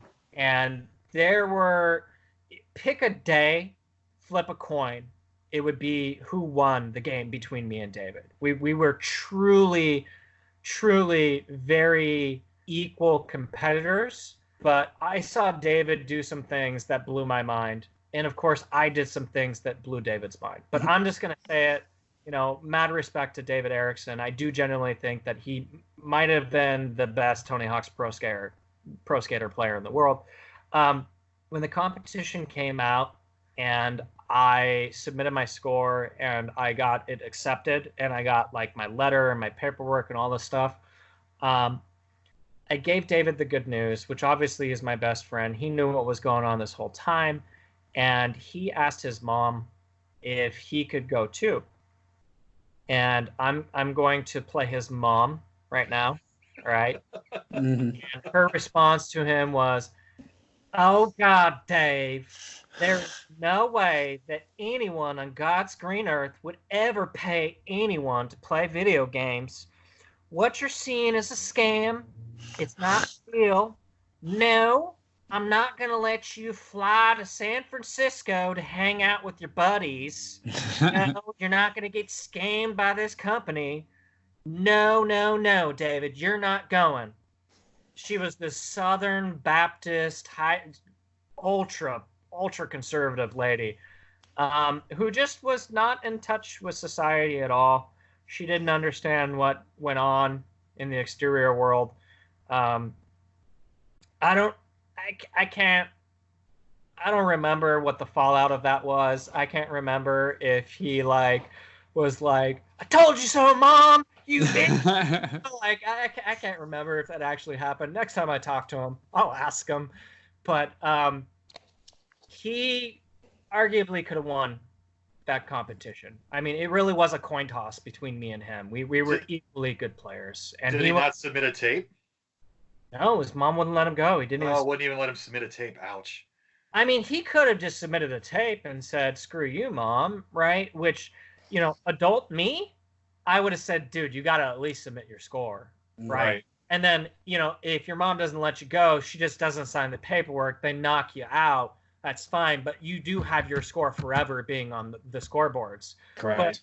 But this was so long ago. This was before eSports. This was before video games was even like this big conglomerate thing. You know, this is really like just where things were starting to boom. like we weren't thinking with that mentality. We didn't think that this was actually going to have legs.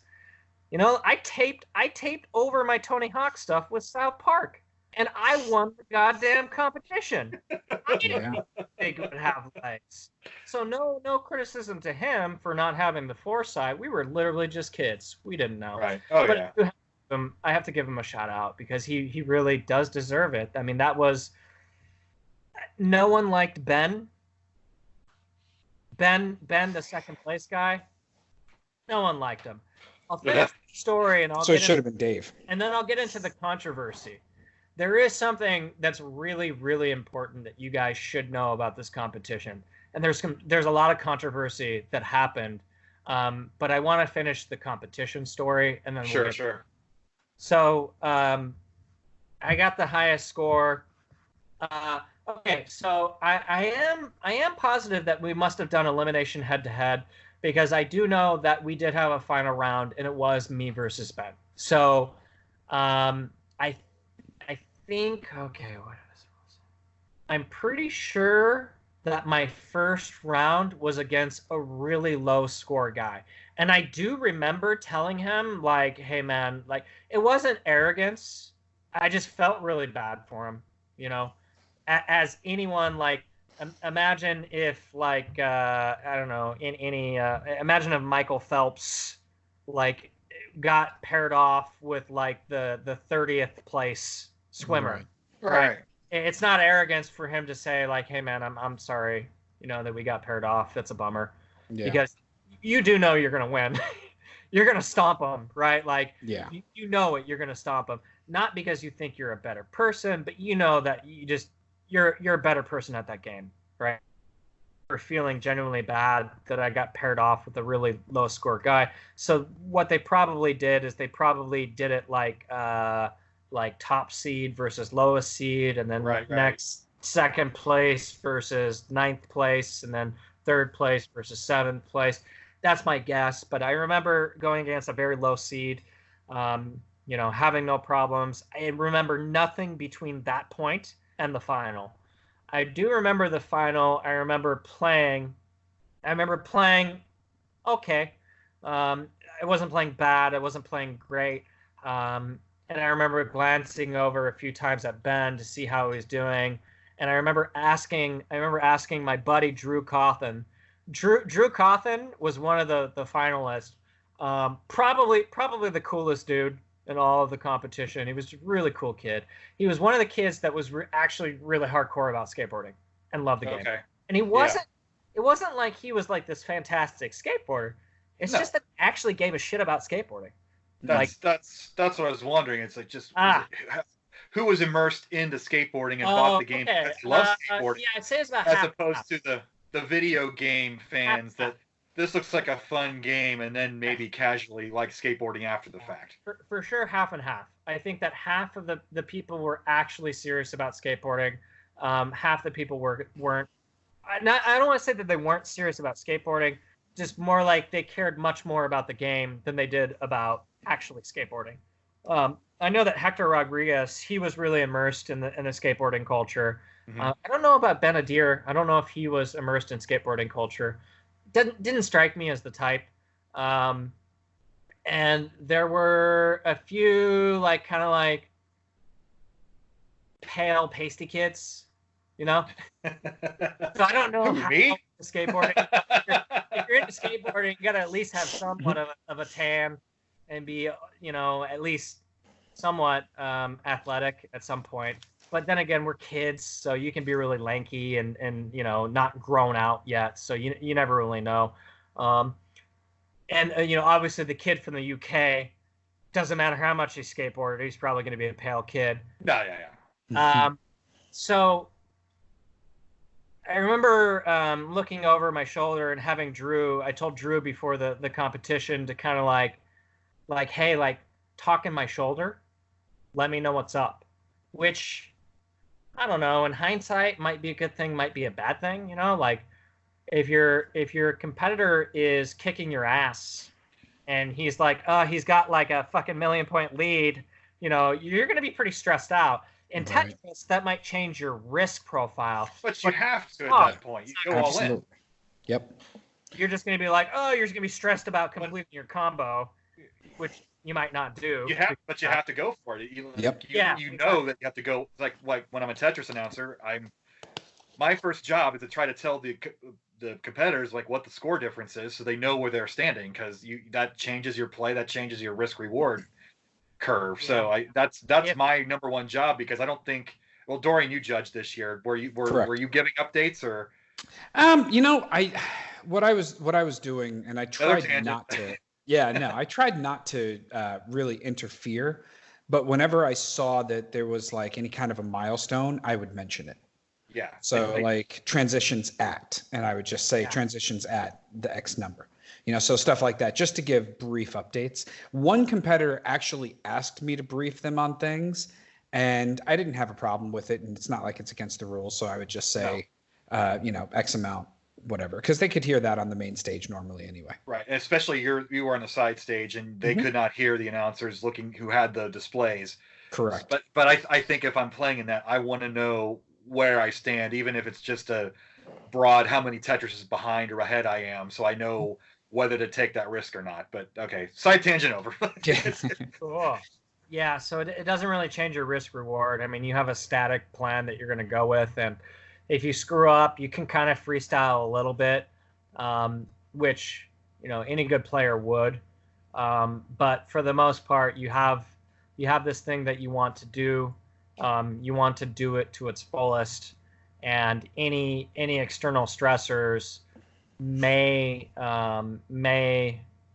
distract you from your purpose. Right. May influence your playing in a negative way, I think. So yeah, I beat them. I won. They immediately, like within 5 minutes, they took me to the main stage, and we had the interview afterwards. I was 17 at the time. The thing that I regret most is not staying. Yeah. Within 2 or 3 minutes of that, interviewing me on the stage, I was out of there. Right. Wow. The only thing that I wanted to do is I wanted to go party. And the hilarious part is I left the party. I left the most epic party of all time. Guys, we had the Macho Man, Randy Savage, there. Yep. R.I.P. Like I could have. And you gave that up. Out with Randy. Yeah. Like we had Tony Hawk there. Like we had real celebrities that were there that were important to me. But me at 17 years old, all I wanted to do was go out, find someone to buy me a 6-pack of Newcastle, and to just go party with my buddy that I brought, my buddy Alex, because I was like, man, I'm stuck in this this adult club where no one's gonna let me drink. And I was like, no, I want to actually celebrate. I want to go drink. I want to get drunk and just enjoy my experience. And that's obviously the mind of me when I was 17. Now I would obviously I would slap my ass and be like, dude, like, come on, man. Someone will buy you a drink. Right. Don't focus on that. Like, don't trip. Like, you won. Someone's gonna make an exception for you. Celebrate. Yeah. Like, no one's gonna notice. It'll be all good. You're a competitive individual. Treat it like a competition. You'll achieve your goal, right? And we would have had the funnest time. But so I got put up on stage, and we did our little interview, and I got booed when I said IBMX. And, it was a very sweaty moment for me. Lots of armpit sweat, lots of lights, bright lights, big crowd. But it was a very nerve-wracking experience. I have a lot of respect for any esports competitor, especially those who can, like these guys who are doing max outs in Tetris games. Like, how hard is it to get a max out? Right. How much harder is it to get a max out when you're actually in that environment? Like your stress is so high. I was about to ask you, had you been in any situation like that in a competition before this? No, and it was. I remember profusely wiping my controller off on my shirt because of how sweaty I was, like profusely sweating. I don't know about you guys, but my thing is like if I have any amount of embarrassment or stress or anything, I profusely sweat. Mm. The liquid just comes out like a faucet. So it was a very wet Tony Hawk's Pro Skater experience. I'm surprised my controller survived it. Nice. By the way, as a side note, real quick, when we were having the conversation about 1v2, THPS 1 versus THPS 2, it was not ringing consistently because as you were talking about it, I'm like, wait, that's what drove me away from 3. So I went back and looked, and I used the soundtrack to figure it out. It was 1 that I played, not 2. So I was incorrect when I said that 2 was. All that I had to do was see what the soundtrack was. Yeah. I was like, wow, he liked 2 better? No. That's surprising. I was like, I would have definitely pegged you for a Tony Hawk 1 soundtrack guy. Yeah. I am. I went back. That's how I did it. I was like, wait, which one had Psycho Vision? Which one had like all of these different songs? I'm like, okay, nope. It was 1 that I played. I did not play 2. So you have you had Rage and Papa Roach and Anthrax, and you had like some cool hip hop on Tony Hawk's Pro Skater 2, but 1 was Dead like Kennedys right in the beginning. Yeah, that was the iconic soundtrack. That was the one that was like mostly punk rock. Right, that's correct. Yep, and that's why I liked it. Like with Suicide Machines and it was I said Goldfinger already, but Suicidal was always my group, so I always loved them anyway. But yeah, that was the one that I was thinking of, was that version. So my bad. Yeah, I'd say Primus. Yeah, Jerry was a race car driver. I want to say Primus, the Dead Kennedys, and the Vandals would have been my top 3 choices of that soundtrack. Yeah. I can't say that I was super big into punk. I did actually know most of the songs, so like it was a very enjoyable experience to me. But I think that Goldfinger was probably the main one that I didn't know going in. Okay. Yeah. Right. Because I don't think that anyone knew who they were. Spoiler alert: the movie they do interview one of the musicians from Primus and the lead singer from Goldfinger, and that's what the movie is called, Superman. Right. But so because of that song, because that's kind of like the iconic breakout song from that. Exploring the impacts that the game had upon society. And I definitely do think that the greatest impact that it had was music. Yes. It definitely it gave an adrenaline boost shot to punk rock. It relaunched the punk rock scene. It did. And not to mention, back then, like not many games had true soundtracks yet. No, for sure. I can't think of any game prior to Tony Hawk's Pro Skater that used licensed songs. I don't know of any. It's funny you mentioned that because there is one that pops straight into my head, and somebody will correct in the comments on this if I'm wrong. But I think the first one that I can think of that used true licensed music was on the 3DO. Road Rash used. Road Rash. Yes, okay. They used some Soundgarden songs. Okay, they did Kickstand and Rusty Cage. I got a one that goes way, way back that I know for sure might be. Well, it's hard because it's a synthetic cover. Right. Rock and Roll Racing. I was about to say that. Yeah, that's true. Like that it's just covers of all the songs. Iron Man. That's Blizzard. That was old school Blizzard. So But other than synthetic covers, right? Like using actual real music, that's what I mean. feel like it had to be CD based because prior to CDs, we did not have the spatial requirements to take real licensed music and to make it work on these chipsets, on this hardware. Yep. So 3DO and PlayStation. Let's see, Sega Saturn, Sega CD.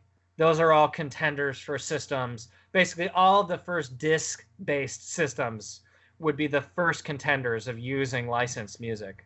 Yep. So, Yeah, 3DO had to have been. I think 3DO was the first CD based. Wasn't the first. Well, the first one was the PC Engine. Right. Oh, that's right, PC Engine. Yeah, okay. PC Engine had the PC very Engine first. would be first contender then. But I don't think that they ever did any licensed music on it. No.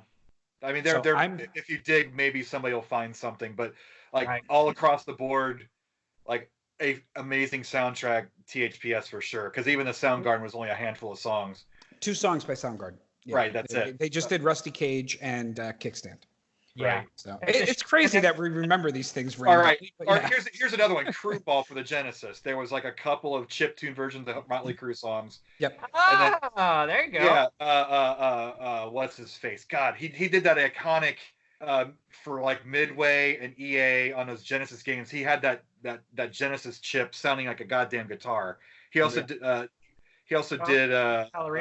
Knight 2000.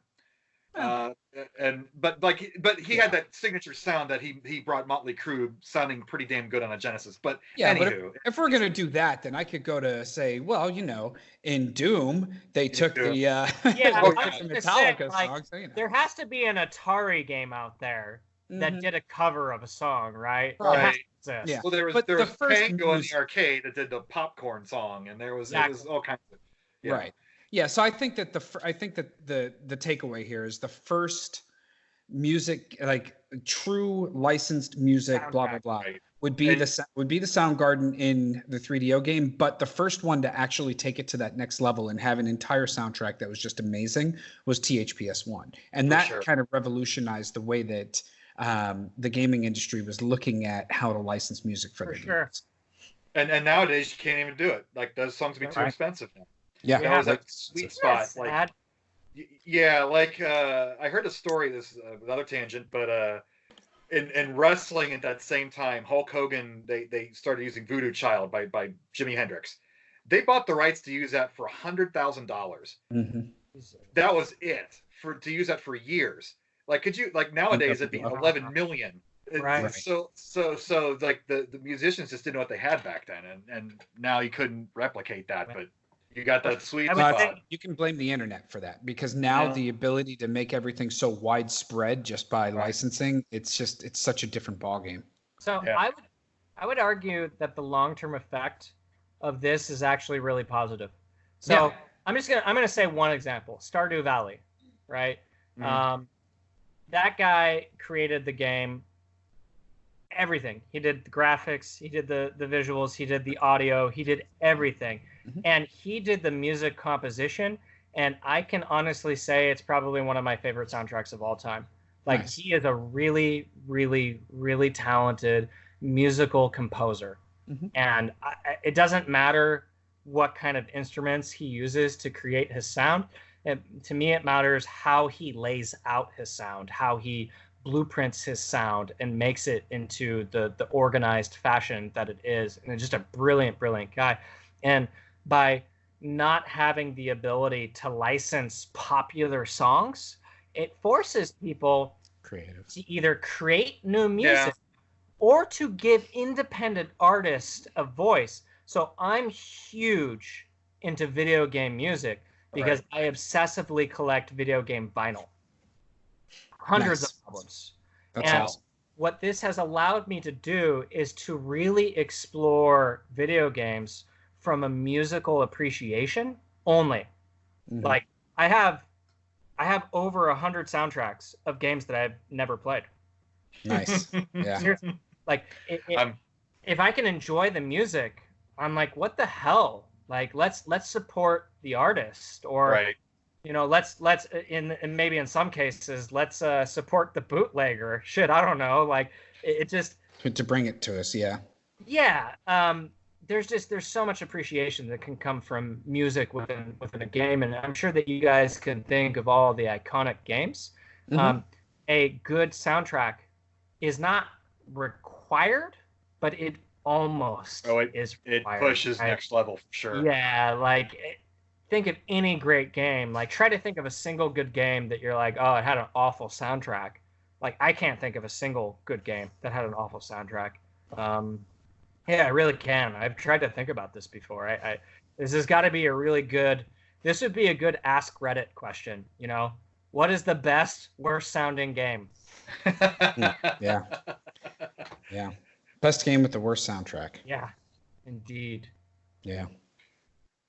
Well, yeah, I'm eagerly awaiting my Tetris Effect soundtrack in the mail. I don't know when they're releasing that, but Did you order the vinyl? I did, yeah. Cool. The basic one, not the $100 special funny, deluxe one. like I'm an obsessive vinyl collector. Even I didn't order that because it's too expensive. There's a $40 version. I think that one was worth that's it. the one I ordered. The 4-disc LP. It's too expensive. Like I have so many records, and records should not cost over $100 to make. I know exactly how much records cost. Oh yeah, and there's no reason to charge over $100 for this. No. There's no reason. So even at $100, it's a hard sell. Like the only reason that I would buy a record if it was a 4X LP for $100, if it was, I have a few of them, like Skyrim. You know, like things that I played that I was like, wow, like this really had an impact on my life. Right. I might shell out the extra $30 on it, but other than that, yeah, it's $20 was a hard limit for me with CDs back in the day, so I can't go. I don't have that mentality to go beyond that for any, unless it's like super special. But yeah, but but going back to Pro Skater with that soundtrack, none of those artists on there were like household names, so it was just a perfect mix of the culture of the time, of the unknownness of the artists on there, and just Dead Kennedys at that point, 1999, they broke up for years. They like nobody was even talking about Dead Kennedys at that point, and right. They sort of had a renaissance, but now they are what they are. I think they have a touring act without Jello Biafra, but at least they're earning a living off their name again. Right. So that's the best you can hope for those guys. Yeah, I guess I don't know. It might just be because of like how I was with music and everything. I feel like those bands were pretty big back then, but maybe it's just no. Some of them were. Some of them were big. I feel like Primus for sure. Primus was by far the biggest. Everyone knew who Primus was. Yeah, and that's it's a really good story to me because Primus was like the redheaded stepchild that actually was successful. Right. They were the band. Oh, that was after South Park. They were already big because of that. Exactly. I forgot about that. When was that? South Park was like 99. Yep, exactly. Yeah. So they actually were already making commercial success beyond just the music industry already at that point. Yeah, they had a lot of albums previous to that, and people knew Jerry was a race car driver very well. People knew Winona's Big Brown Beaver was played constantly on MTV because that video was like the really cool cartoon. So I think Primus was already pretty big. Dead Kennedys were big, but like you said, they were kind of already done. So Kennedys they had reached their peak in the punk scene, and they had been on the downslope for years to that point. So I think the takeaway is that 90% of the songs on the first album soundtrack were of bands that had already seen their heyday. For sure. Yeah, I can see that. The exception is Primus. That was the only band that was actually contemporarily popular at that time. But even Primus in 99 was starting to phase out. I would say that in 96 to 98 was when Primus was most popular. So they had an advantage that they had reached their peak within a year or two of that point and were slightly dipping down, and they got another boost. But everyone else was out. They were never mainstream. Let's just put it that way. Like the Dead Kennedys, and back then they were mainstream. The 90s were like that weird alternative time too, when weird acts were at their peak, and then by 99 that had kind of fallen off because the pop, the Britney Spears, the Backstreet Boys had kind of come back into vogue. You can also you can look at ska and the death of Sublime as part of why that music died so quickly. Sure. Ska was just starting to come around. And some of the music on THPS 1 was kind of ska-ish. They kind of stayed with that punk ska type of music. Absolutely. And it was after the death of Sublime, and Sublime being the biggest ska band that there was at the time, that kind of ended that particular genre. So I think that that's probably going to play into why some of those bands aren't considered very popular, because they were underground, either punk or ska bands. That's what I was going to say, is that with the exception of Primus, Suicidal Tendencies, Dead Kennedys, like these guys were household names in the punk scene, but they were household names outside of the punk scene. Yeah. So no one really knew who they were. We got like Speed Dealer, the Ernies, the Vandals, Unsane, Speed Dealer. I had no idea who they were. Yeah. So Unsane, I had no idea who they were.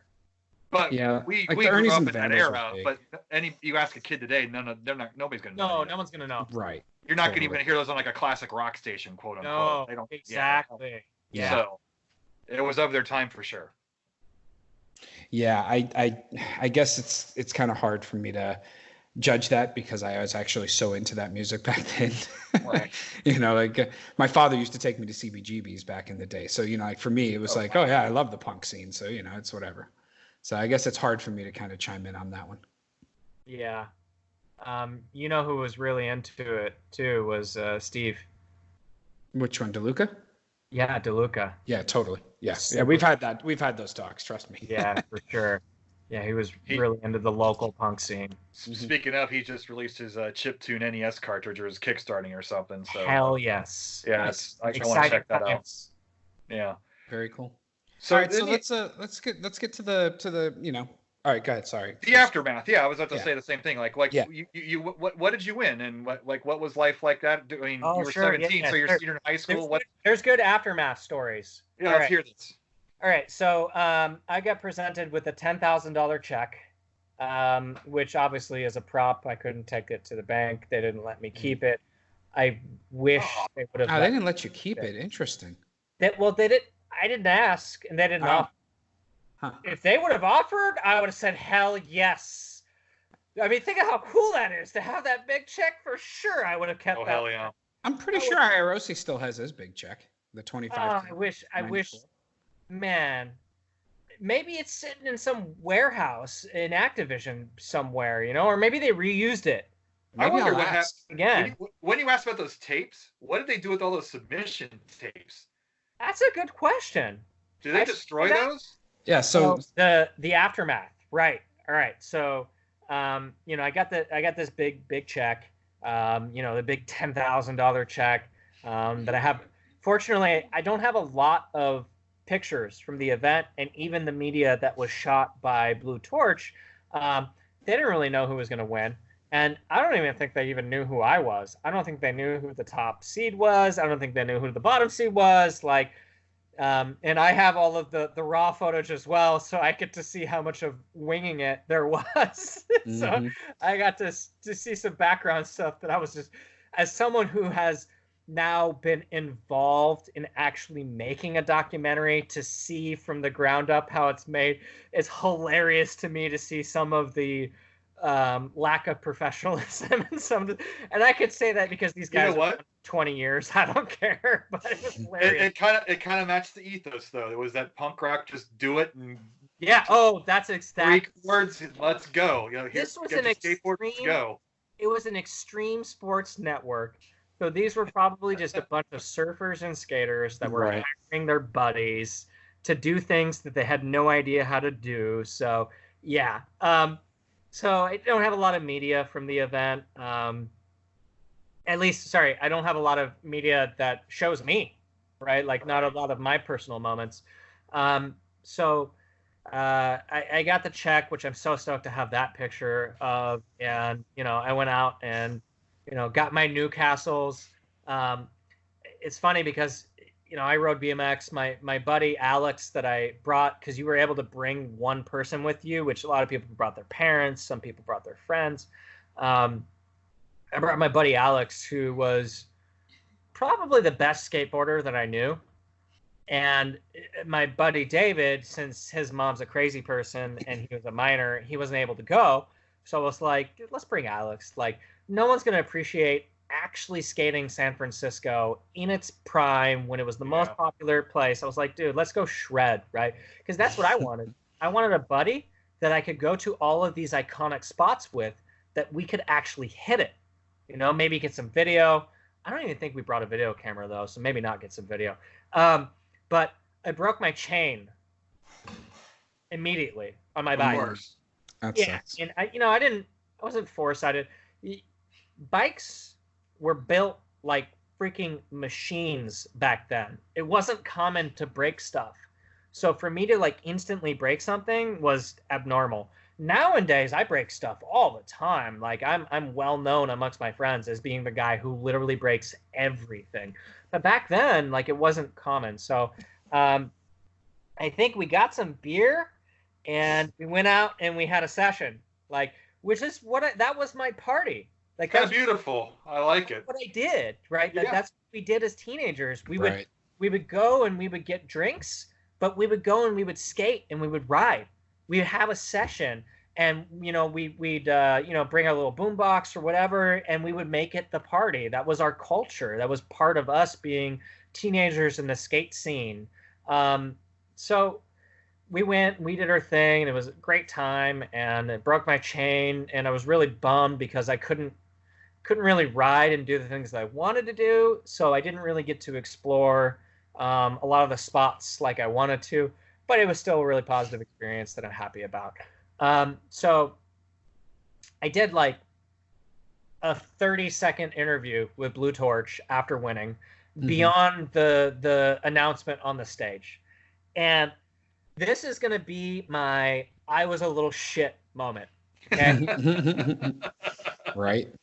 So my I was a little shit moment is that, and I'll say this, it was probably more their fault than mine. I got a call once I got back into Southern California. I got a call basically saying, "Hey, we didn't get a good interview with you. Oh. We want to fly you back up to San Francisco for one day and do an interview." And I was like, "Nah, I'll pass." Wow. I said no. Wow. I think the thing that bothered me most was just flying up there for a day. I was like, fuck that. Yeah. Like, I was like, hey, if you guys want to fly, I was thinking in my head, like, if you guys would offer to fly me up for the weekend, Weekend or something, yeah. yeah, I would be cool with it. But for the day, it's like, no, like, that doesn't sound fun. You just want to, in hindsight, obviously the right thing would have been to say, yeah, I'll do it. Or do it over the phone, or yeah, no. They wanted video. I'm Okay, sure. so they screwed up. The guys, whether the camera guy, I don't really know who did it. They screwed up. They as we said earlier, they rushed it, right? It was just people who maybe shouldn't have been doing what they were doing, and they didn't get the quality that they needed. They didn't know who to focus on. They didn't get the content that they needed.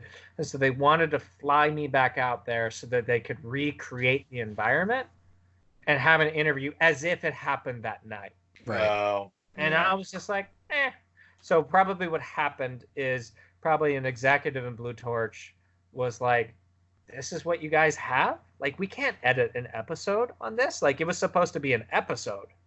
It's supposed to be a 22-minute segment that they Right. would air on the TV, and so they had to massively cut it.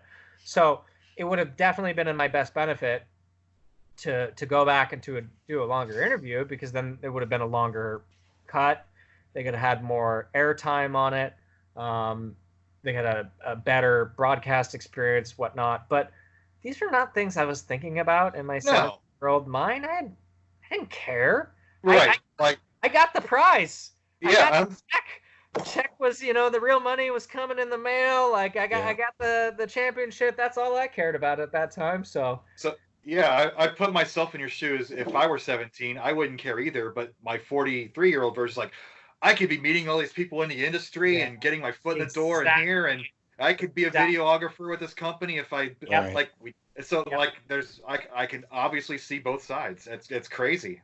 Yeah, I think the young side of me was just like, well, I mean, you want to fly me and a buddy back up, and we'll have a segment. Right. Yeah. Right. We're gonna make another skate experience. Like, sure, I'll come and do it, but like, you want to fly me up for one day? You want to fly me up and then fly me back? Like, that sounds like an awful experience. Like, as an adult, even, that sounds like an awful because I occasionally do it, and I hate 90s airports were even bad enough, but even today's airport experience, you'd almost want to drive. Right. So, all right. So on to the good stuff. All right. Some time goes by, and I get a phone call from a PR manager at Microsoft, and they tell me that the way that they do charity fundraisers is they set up an arcade, and they have the executives do playoffs against the regular employees and interns at Microsoft, and they have the executives do like big charity donations when they get beat. So they wanted to fly me in as a ringer to do a head-to-head playoff against the then CEO of Xbox, Jay Allard. Nice, because they had the Xbox had the 2X edition, which was the definitive edition of THPS 2. Right.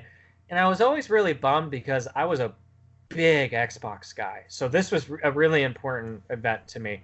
But I feel like they didn't really do a good job with covering Tony Hawk. Like, they could have done better. The 2X, I don't know. It was okay. That's the best I can say of it. Right. Well, it was like a year and a half old at that point too. So I mean, if you were over it, then I can see that. No, the thing to understand is that at that point, for the next at least 5 to 6 years, I was completely immersed into Tony Hawk. I loved the game and played it obsessively. I just thought that it was a bad port. Interesting. It was not a good revamp. They didn't do a good job. Wow. And that's not Microsoft's fault. That's not Xbox's fault. No, that's the studio that they hired to do the job. And I doubt that game won any awards. I doubt that it had any critical success. But that, and I think Underground, there was another release that was on Xbox, but that they did 3 and 4. No, 3 and 4 was on PlayStation, but not on Xbox. I thought that was like a GameCube, Xbox. No, I think I'm pretty sure I think Chris is right. Let me double check that. Hold on, we gotta check this. Yeah, it was on Xbox. You're right. Yeah. That's what I heard. Yeah, 2X was like a launch title, but that was like already a year or two old at that point. So most people were over it. They were like, okay, this is nice that they did this. All right, yeah, it was on 3 and 4 definitely was on Xbox. Okay, well then, don't listen to me. I know nothing. Whatever, champ. I'm not the authority.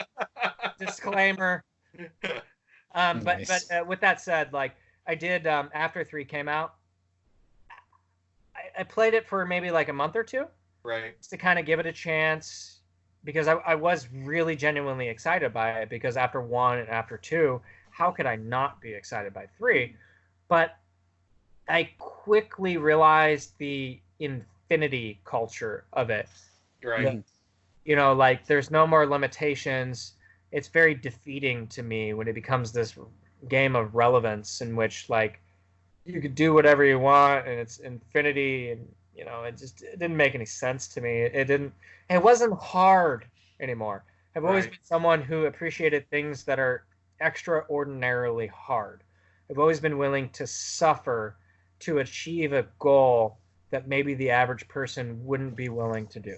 Just part of my OCD character, I guess. One had that easy to learn, hard to master quality, and that deteriorated as the series went on. Right. Exactly. Okay, so I got the invite to Microsoft to go out and to be the ringer against Jay Allard. And so it was a really cool trip. They flew me up to Washington, picked me up in a limo, gave me the tour of Microsoft. They drove me by Bill Gates' car. There's like, oh yeah, there's Bill's car. It was a Volvo, nothing spectacular, which actually I remember thinking about. I was like, really, a Volvo? I was like, wow, must be a cool guy, you know, like, because even like I was always counterculture. Like I can remember being in my parking lot across the street from my parents' house. We lived next to a park, and I can remember like saying like nasty childish things to people driving in with like rich European cars, you know, like, For sure. oh, you're driving a Saab. Oh, you know, I remember saying like really nasty things to him, you know, like I was Oh, just please. Saab was the counterculture to Volvo. Get out of here with that. I was a bit kid, but from my perception, it was some fancy European car, right?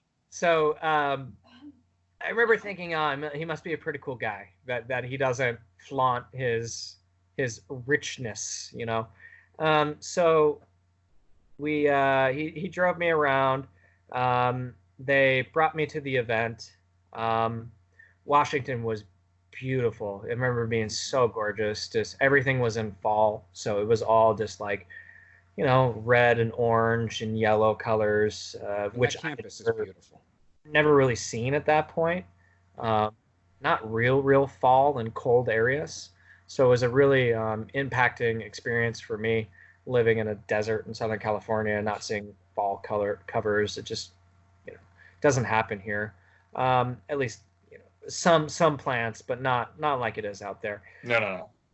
So they drove me to the to Microsoft. I still have it. They gave me, I think it was a $200 credit at the Microsoft store, and I was able to buy whatever I wanted. And I think I bought a licensed copy of Windows 2000. That is the nerdiest goddamn thing. That's great. Yeah. Keep in mind, guys, like I've been an IT guy. Like at 12, I was building my own PCs. Mm-hmm. Right. Okay. So at 14, I was hacking. Of course. So to me, I was a really nerdy guy. Like I definitely, that was a very nerdy choice. It was almost like, even then I was so used to pirating stuff. Right, exactly. I was It like, was oh, cool wow, to actually you're get giving the me real money thing. and I can buy a licensed copy?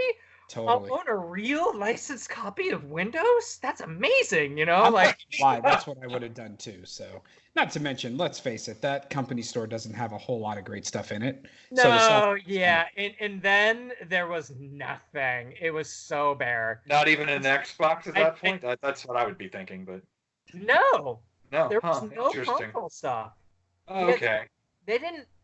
So even now, take me to the right store, but no, there was it's no not that. So even now, they still keep the consoles and computers like the Surface brand, stuff like that. They keep all of those behind a separate area where only employees are allowed to go. So you wouldn't have been able to get to the Xbox stuff. Awful. Wow. Yeah, well, you know, it's an employee company store, you know, so it's not really meant for general public, but they sell a lot of swag out of there, so they'll bring people in for just like, you know, here, check this out, you can buy this. So here's software, here's this, here's that. So yeah, I do firmly remember struggling to find something to buy. yeah, exactly.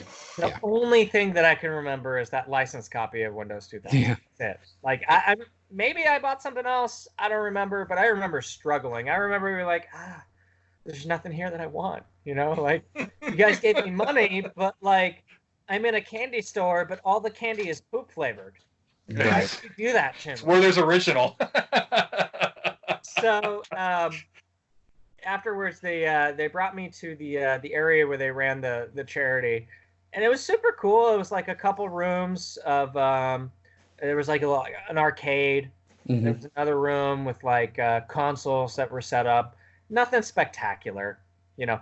As guys, it's funny. As collectors today, we would see it and we'd be like, it's okay. Yeah. It's a cool room, you know. But like, as adult me, I'd be like, yeah, you guys got to brush up your game. Like, come on, like you're Microsoft, like, Yeah. wow, you know, like, where's the 50 arcade units, you know, like, where's the multiple kiosks, like, what's going on? Where's the Xbox kiosk? Seriously. No kidding. Literally, I know, yeah. Gaming was new to them then. You know what's funny is that we did play it on the PlayStation. So they did have other consoles there. Yeah. It's not surprising. We didn't play it on the Xbox, which Right. actually does make sense because for those who may not know, the Tony Hawk's Pro Skater, anyone who is serious played on the PlayStation. Right. It was less than 5% of the community gave a shit about any of the other platforms. PlayStation was the monster back then. It's all anyone cared about. So yeah, it definitely wasn't any of the other versions. Little spoiler from the movie. The guy from Primus who's in it's talking about the music clip, and he was saying we just repeat that same clip over and over again. So I think he was referring to the N64 version, which did not have full soundtracks. It only had vamping of like one or two guitar riffs of all the songs. Yeah. So and I was exactly that's what I would play over and over again in the N64 versions. But it's fun. I mean, it was virtually the same game, but the soundtrack, the lack of it, really killed it on the. I'm pretty sure that Tony Hawk's Pro Skater and the N64 was a 32 megabyte ROM, because there was only I think 3 64 megabyte USA releases, and Tony Hawk's Pro Skater wasn't one of them.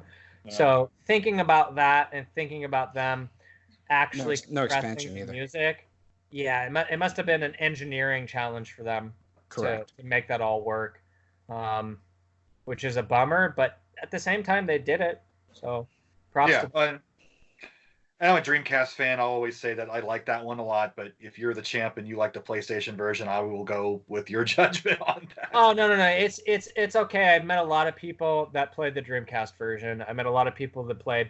Okay, so Jaws, Aaron Homaki, who's in the documentary. So he played it on N64. Wow. So fun fact about Jaws, which you guys will see at the Tetris competitions as well. I got him out for the last one. His favorite Tetris that he grew up on was the Disney one, the Mickey Challenge. Yeah. That was really good though. Yeah. That was his jam. Yeah, that's what he geeked out to. That's why he liked Tetris so much. Let's see. That would have been. Was it Art? No, it couldn't have been Art back then. 96? Actually, I think it was. I think it was Capcom. I think you're absolutely right. Yeah, it's got to be a Capcom because Disney is a Capcom. All the Disney games are Capcom. Magical Tetris Challenge. Here it is. 96. It's Capcom. Yeah, it was Capcom. Yeah, it is. Yep. Wow. Yeah. That was a really good game. Like that was a lot of fun. Did a great job. That'll make Aaron feel very well. Very good that you said that. It's great. I always jab him a little bit and joke about that, it is a great game. I think it's just the Disney aspect, Oh, sure. We all make fun of each other for liking Disney stuff when we were young, Of course. Yeah, absolutely. All right. So then my first crush was Ariel. Hey, you know what? Seriously, first crush. There's no reason. There's no reason to be ashamed of that. No, I'm not ashamed of that. Yeah. Hot cartoon. So redheads, right? Not gonna lie. She was my first real cartoon crush. Mm-hmm. Got it. Yep, I could definitely see it. Redheads, man. Why don't we change gears just a little bit? I'd love to know more about. Because Chris brought it up earlier on, and I didn't get a chance to see the trailer yet, so I do need to talk to me a little bit about the documentary you've been working on. Oh, sure. All right. So it's been about 5 years of work in progress now. The film has been submitted to the Mammoth Film Festival, which will premiere the 29th of next month, February. So the only reason that I'm actually saying that and not holding that is because apparently Tony has already told a few people. So I imagine the information is leaking at this point. So I don't feel bad. I don't think it's open to the public. I'm not sure. I imagine that it might be, but that it's a very limited event. It's Mammoth. It's not intended to be this big film festival thing. We did explore submitting this to major film festivals. Mm-hmm. The general consensus that we came to is that this might not be something that is geared towards traditional film festivals. No. I really genuinely don't think that it would be a proper fit. And this was a scrapped together low budget as much as possible film. You know, like not super low budget, but like as far as films go, low budget, right? Well, Like these anything under days, $1 million. with cameras, you can make anything look good now with your cameras. Right. Now it's a matter of flying in the right people to talk to and that sort of thing. Like the interviews look great. I think So it was going to be a question of who you got. You got the big names. So it's about the hardware that you use. It's about the experience of the people you hire to do the audio and video. It's about the post-processing editing. It's about the content, and it's about your vision. Major shout out to Ludwig. He is incredible. He's a young guy, but he's an old soul, truly. Like he really understands how to get into the minutia of things. He is extremely excited about Tony Hawk's Pro Skater. He probably knows a lot more about the company and the culture and the series than I do. Like genuinely an insanely educated person. So major shout out to Ludwig for his incredible professionalism and his diligence at making this a really spectacular film. So Ralph D'Amato. Ralph is the producer of Tony Hawk's Pro Skater 1 through 4. So in order to make the game what it was, he was the guy who brought all of the talent together. He's the guy who connected all of the people to make it what it was. So Ralph was a extremely well-connected, communicative individual who really enjoys networking and bridging people together to make beautiful projects. And he was by far the best person to spearhead this project. This is his project. It's his passion project. He's the one who made this a reality. After Tony Hawk's Pro Skater 4, he left to become Tony's PA, his personal assistant.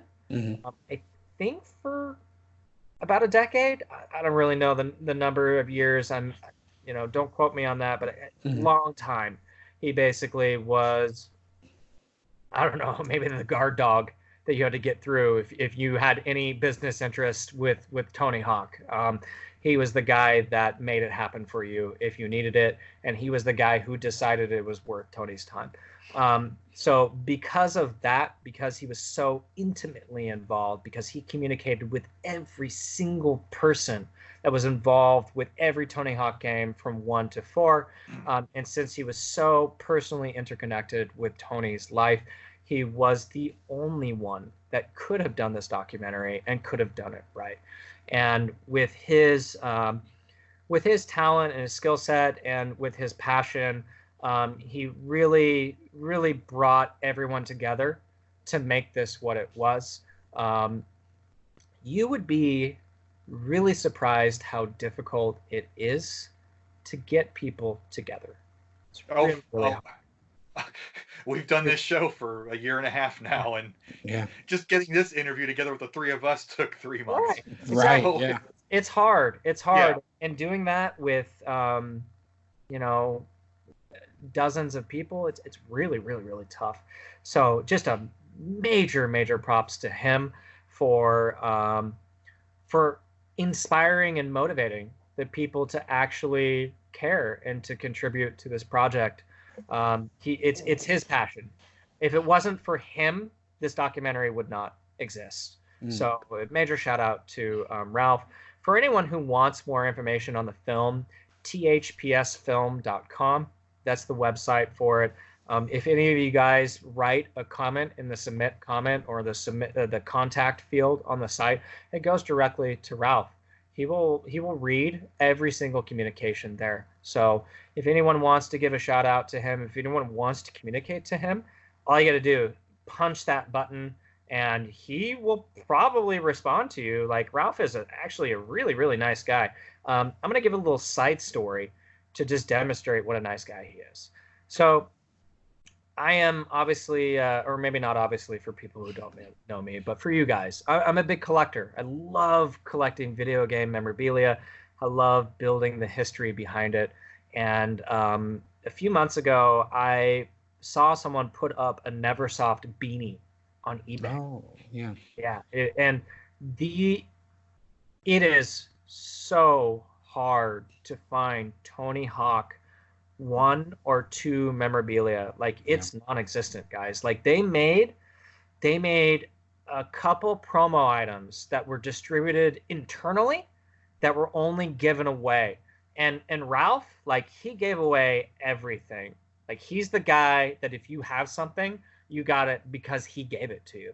And so I found this guy, and I got his story, and he got this beanie from Ralph, like, 18, 19 years ago. And he wrote me this long story about how, like, he was this socially awkward kid at the time, and, like, life was kind of hard for him. And when Ralph gave it to him, it was like this really special moment for him. Like he was like, wow, it made him feel like he was a part of the series and the part of the game.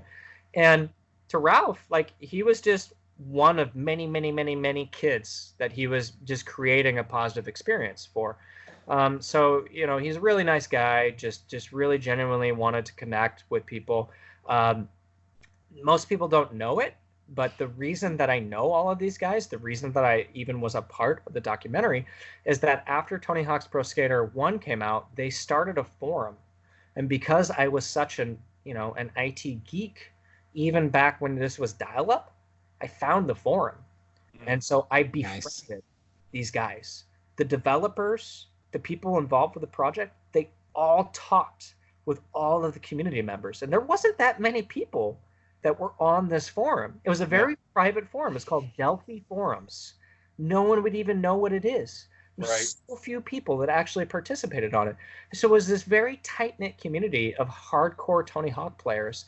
And these guys, before the internet was even popular, they took so much time to communicate with this tiny gathering of hardcore players that just wanted an intimate experience. And so they were able to directly take our feedback and to put it in future games. Like we the members of that community, we totally shaped the future games. It was awesome. All because they just decided on their own. Like this wasn't some like conglomerate, corporate driven anything, you know? Like it was just them being like, hey, like we should really like communicate with our fan base. Like we should like talk to them. We should get ideas. We should get feedback. And Ralph, like I stayed in touch with him.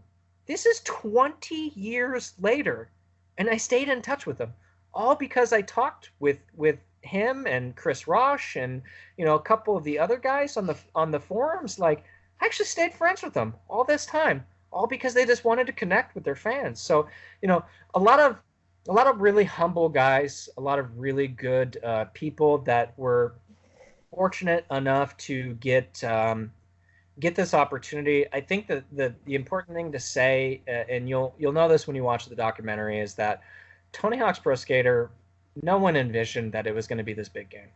No. They were given like 1/10 of the budget and the people that Spider-Man, which was a game that came out that was supposed to be the big hit, right? They were given a fraction of the people and the manpower and the budget to make this happen. And they ended up murdering it. They ended up killing it. So just a lot of really humble people that had a really awesome experience, made just, Metacritic #2 game of all time, still Tony Hawk's Pro Skater 2 will forever be, emblazoned in this legendary status of being this game that everyone loved. So, I love that Ludwig kept to the historical importance of the game. I had my doubts when I first got involved in the project.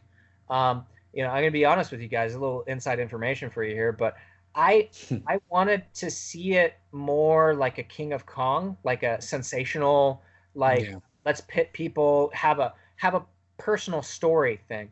A narrative, yeah. I have a narrative. And the only reason I thought that is because I saw how successful the King of Kong was, and I wanted this documentary to be successful too. But I have to recognize that regardless, this was such an impactful game. And what's way more important than success is the historical documentation. For sure. Yeah. The real story behind it. And that felt like Lords of Dogtown too. For thinking that. It felt like what happened after Lords of Dogtown, like what happened in the late 80s into the 90s and then beyond that. It really felt like this is where it went. That was the path that skateboarding took as a whole sport. And I mean, the video game portions, I'm nitpicking it all because I loved it, but the video game portion seems secondary to the skateboarding portions, because I think that's the game propelled skateboarding, and that was that seemed to be the big draw, the big. And they talked to the kids like, oh, I saw Kareem in this game and I became a skateboarder. I saw Alyssa Steamer, and they talked to some female skaters who, because she was in the game, they picked up skateboarding too. Like how fast forward thinking the game was even back then. In the first edition, this wasn't like let's add a female skater in number 3 just as a joke or something. They really thought in the first game. Yeah. So they were repping female skaters back then. Think about that. They were so far ahead of their time. And it was so cool for them to give props to her. Yeah, I kind of wish I don't know what happened to her. I wish she'd have been in it, but it's like you said, it's hard to find people. I don't want to know the story. That's fine, but yeah, I don't even know if I could speak to it. Honestly, I feel like it's above my pay level. Because it's not my story, and I don't want to tell someone's private story. No, I don't want to bitch. I'm not complaining at all. It's just like I'm watching this. Like, I would love to hear even more. That's kind of what you want too when you watch something like this. I will say this: it was really important to me on a personal level to get every single skater in the documentary. Yes, and I can say that we tried as hard as we could. So a lot of respect to Jamie Thomas. Jamie Thomas said something really wise, and he said, as we were trying to, because all these people obviously know each other. All these guys are, they share this passion, they have connections, so obviously they're all friends. Like, they can motivate each other. So Jamie basically said, hey, if they don't want to be in it, it's probably not going to make a good interview anyways. Yeah. Right? Like, this was a big moment for them. And if they don't feel motivated to give back, then it probably isn't something that you want to put in your documentary anyways, right? Like, if you don't have like positive energy coming out of you, if you're not really motivated to contribute to the community, then you're not the best person for the interview. And I'm not saying that they don't deserve to be there, because I do firmly believe that they deserve to be in there. For sure. But, you make or you break your own life. And if you can't find the motivation to do it, well, it's okay. It's fine. But, maybe you don't, maybe you're not going to, there's a lot of people in there who got a lot of time, right? You can tell that those people are motivated. There's some people who didn't get as much time, and it's not that they weren't motivated. There's other reasons, perhaps, just maybe content and editing and tying things in. It's more of like a post-processing discretion. Right, but if you're not motivated at all, then what? You're going to have a blip. You're going to have a little 10-second cut. You're going to have, it's going to create a great experience. I think that's good advice even for our show. Just if somebody's really not wanting to talk, then they're not going to give you the rate. Hell no. I mean, we could sit and talk to you for. So, is there a plan for wide release for the movie? What's the idea? Do some film festivals? All right. Post film festival, post Mammoth Film Festival. We have explored streaming rights. We want to get some amount of critic feedback prior to doing that, because I figure it can't hurt, it can only help. It's one of those situations where if you're going in blind, or if you're going in without any ammo, you're at a disadvantage, right? So let's say that like we didn't get great critical feedback. We're actually probably still better off going from that perspective than we were going in blind in the first place. So it is more beneficial from us from a legal and financial perspective, from negotiating streaming rights, to go in post critic feedback from the film festival. So we don't have any contractual obligations or agreements set for streaming rights, so we don't know what platforms we'll stream on. But I can say this, it's a major documentary. We will definitely have major platforms streaming it. It's just a matter of what we can bargain for at this point, and who we're going to bargain with. And you're coming up on the 20-year anniversary. Tony Hawk's having a little mini renaissance. He even went back to bagel bites, for Christ's sake. Good time. Yeah. So Tony Hawk do a 20th anniversary. There was a music festival that was in San Diego. I missed it. Honestly, guys, I was sick. I was so bummed I missed it. But it looked awesome. You guys can check it out. You can Google the videos to see what happened at the 20th Film Festival, 20th Film Music Festival. Yeah, 20th. It was like a Tony Hawk 20th anniversary music festival is what it was. So you can Google that in San Diego to see what that event was like. I will say this: I can't give you guys details, but there is something that is coming up in the next year that is going to be exciting, that is related to Tony Hawk's Pro Skater, that everyone is going to be excited about and love. So part of our timing is because of this. We had originally thought about premiering it last year, and we kind of we put the brakes in a little bit to have better timing for something that is very, very, very much likely to happen this year, but probably later this year. So that's awesome. There's a little teaser. I really genuinely wish I could say more. Even in private, I can't say more because of reason. Right. I am genuinely excited for it. It makes me really excited. So there's really good news in the Tony Hawk's Pro Skater culture, history, series, foundation, anything related to it that's going to happen in the next year. Our film will hopefully drum up some interest. Hopefully some people will be able to get a better inside story to understand ultimately what the impact of the game was on culture and society. Yep. That's amazing. It was the pinnacle of late 90s gaming, I think. So can't disagree. Hats off to putting this all together, and I can't wait for more people to see it. And thanks for hanging out with us for over 3 hours. Yeah, this was great. Thanks, guys. You stayed up really late. Thank you guys for contributing to the retro gaming community. I appreciate you. Oh, thank you. Fantastic. Awesome. And you guys keep doing you. I don't have much of a choice. Yeah, that is true. Yeah. I tried somebody else. Didn't work. As a side note, Sean, as you mentioned, being a big collector, I appreciate that you're taking the time and money and everything else out of your life to try to preserve some of this stuff, because as a collector myself, I can highly appreciate that. All right, so I'll give one quick plug. Yeah. It's not really a plug, it's more of like a to come. Maybe by the end of this year, not set in stone. There's a lot of vectors going on this one, but maybe by this end of the year, but definitely next year, if it doesn't happen by the end of this year, I will have a permanent museum exhibit up in Southern California.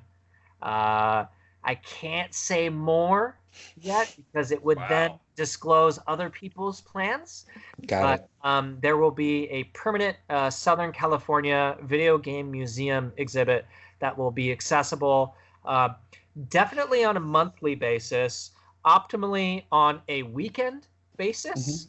not on a 7-day basis. We're not trying to burn ourselves out just yet. We're gonna see how this goes. But I should have a permanent museum exhibit up to put in the last 10 to 15 years of my collecting energy into a reality, and to build a display that will cover the historical guidelines of retro gaming, Excellent. all the way up to modern as well. So I'm looking forward to having a collaborative, physical, tangible museum experience that people will be able to come to and to enjoy.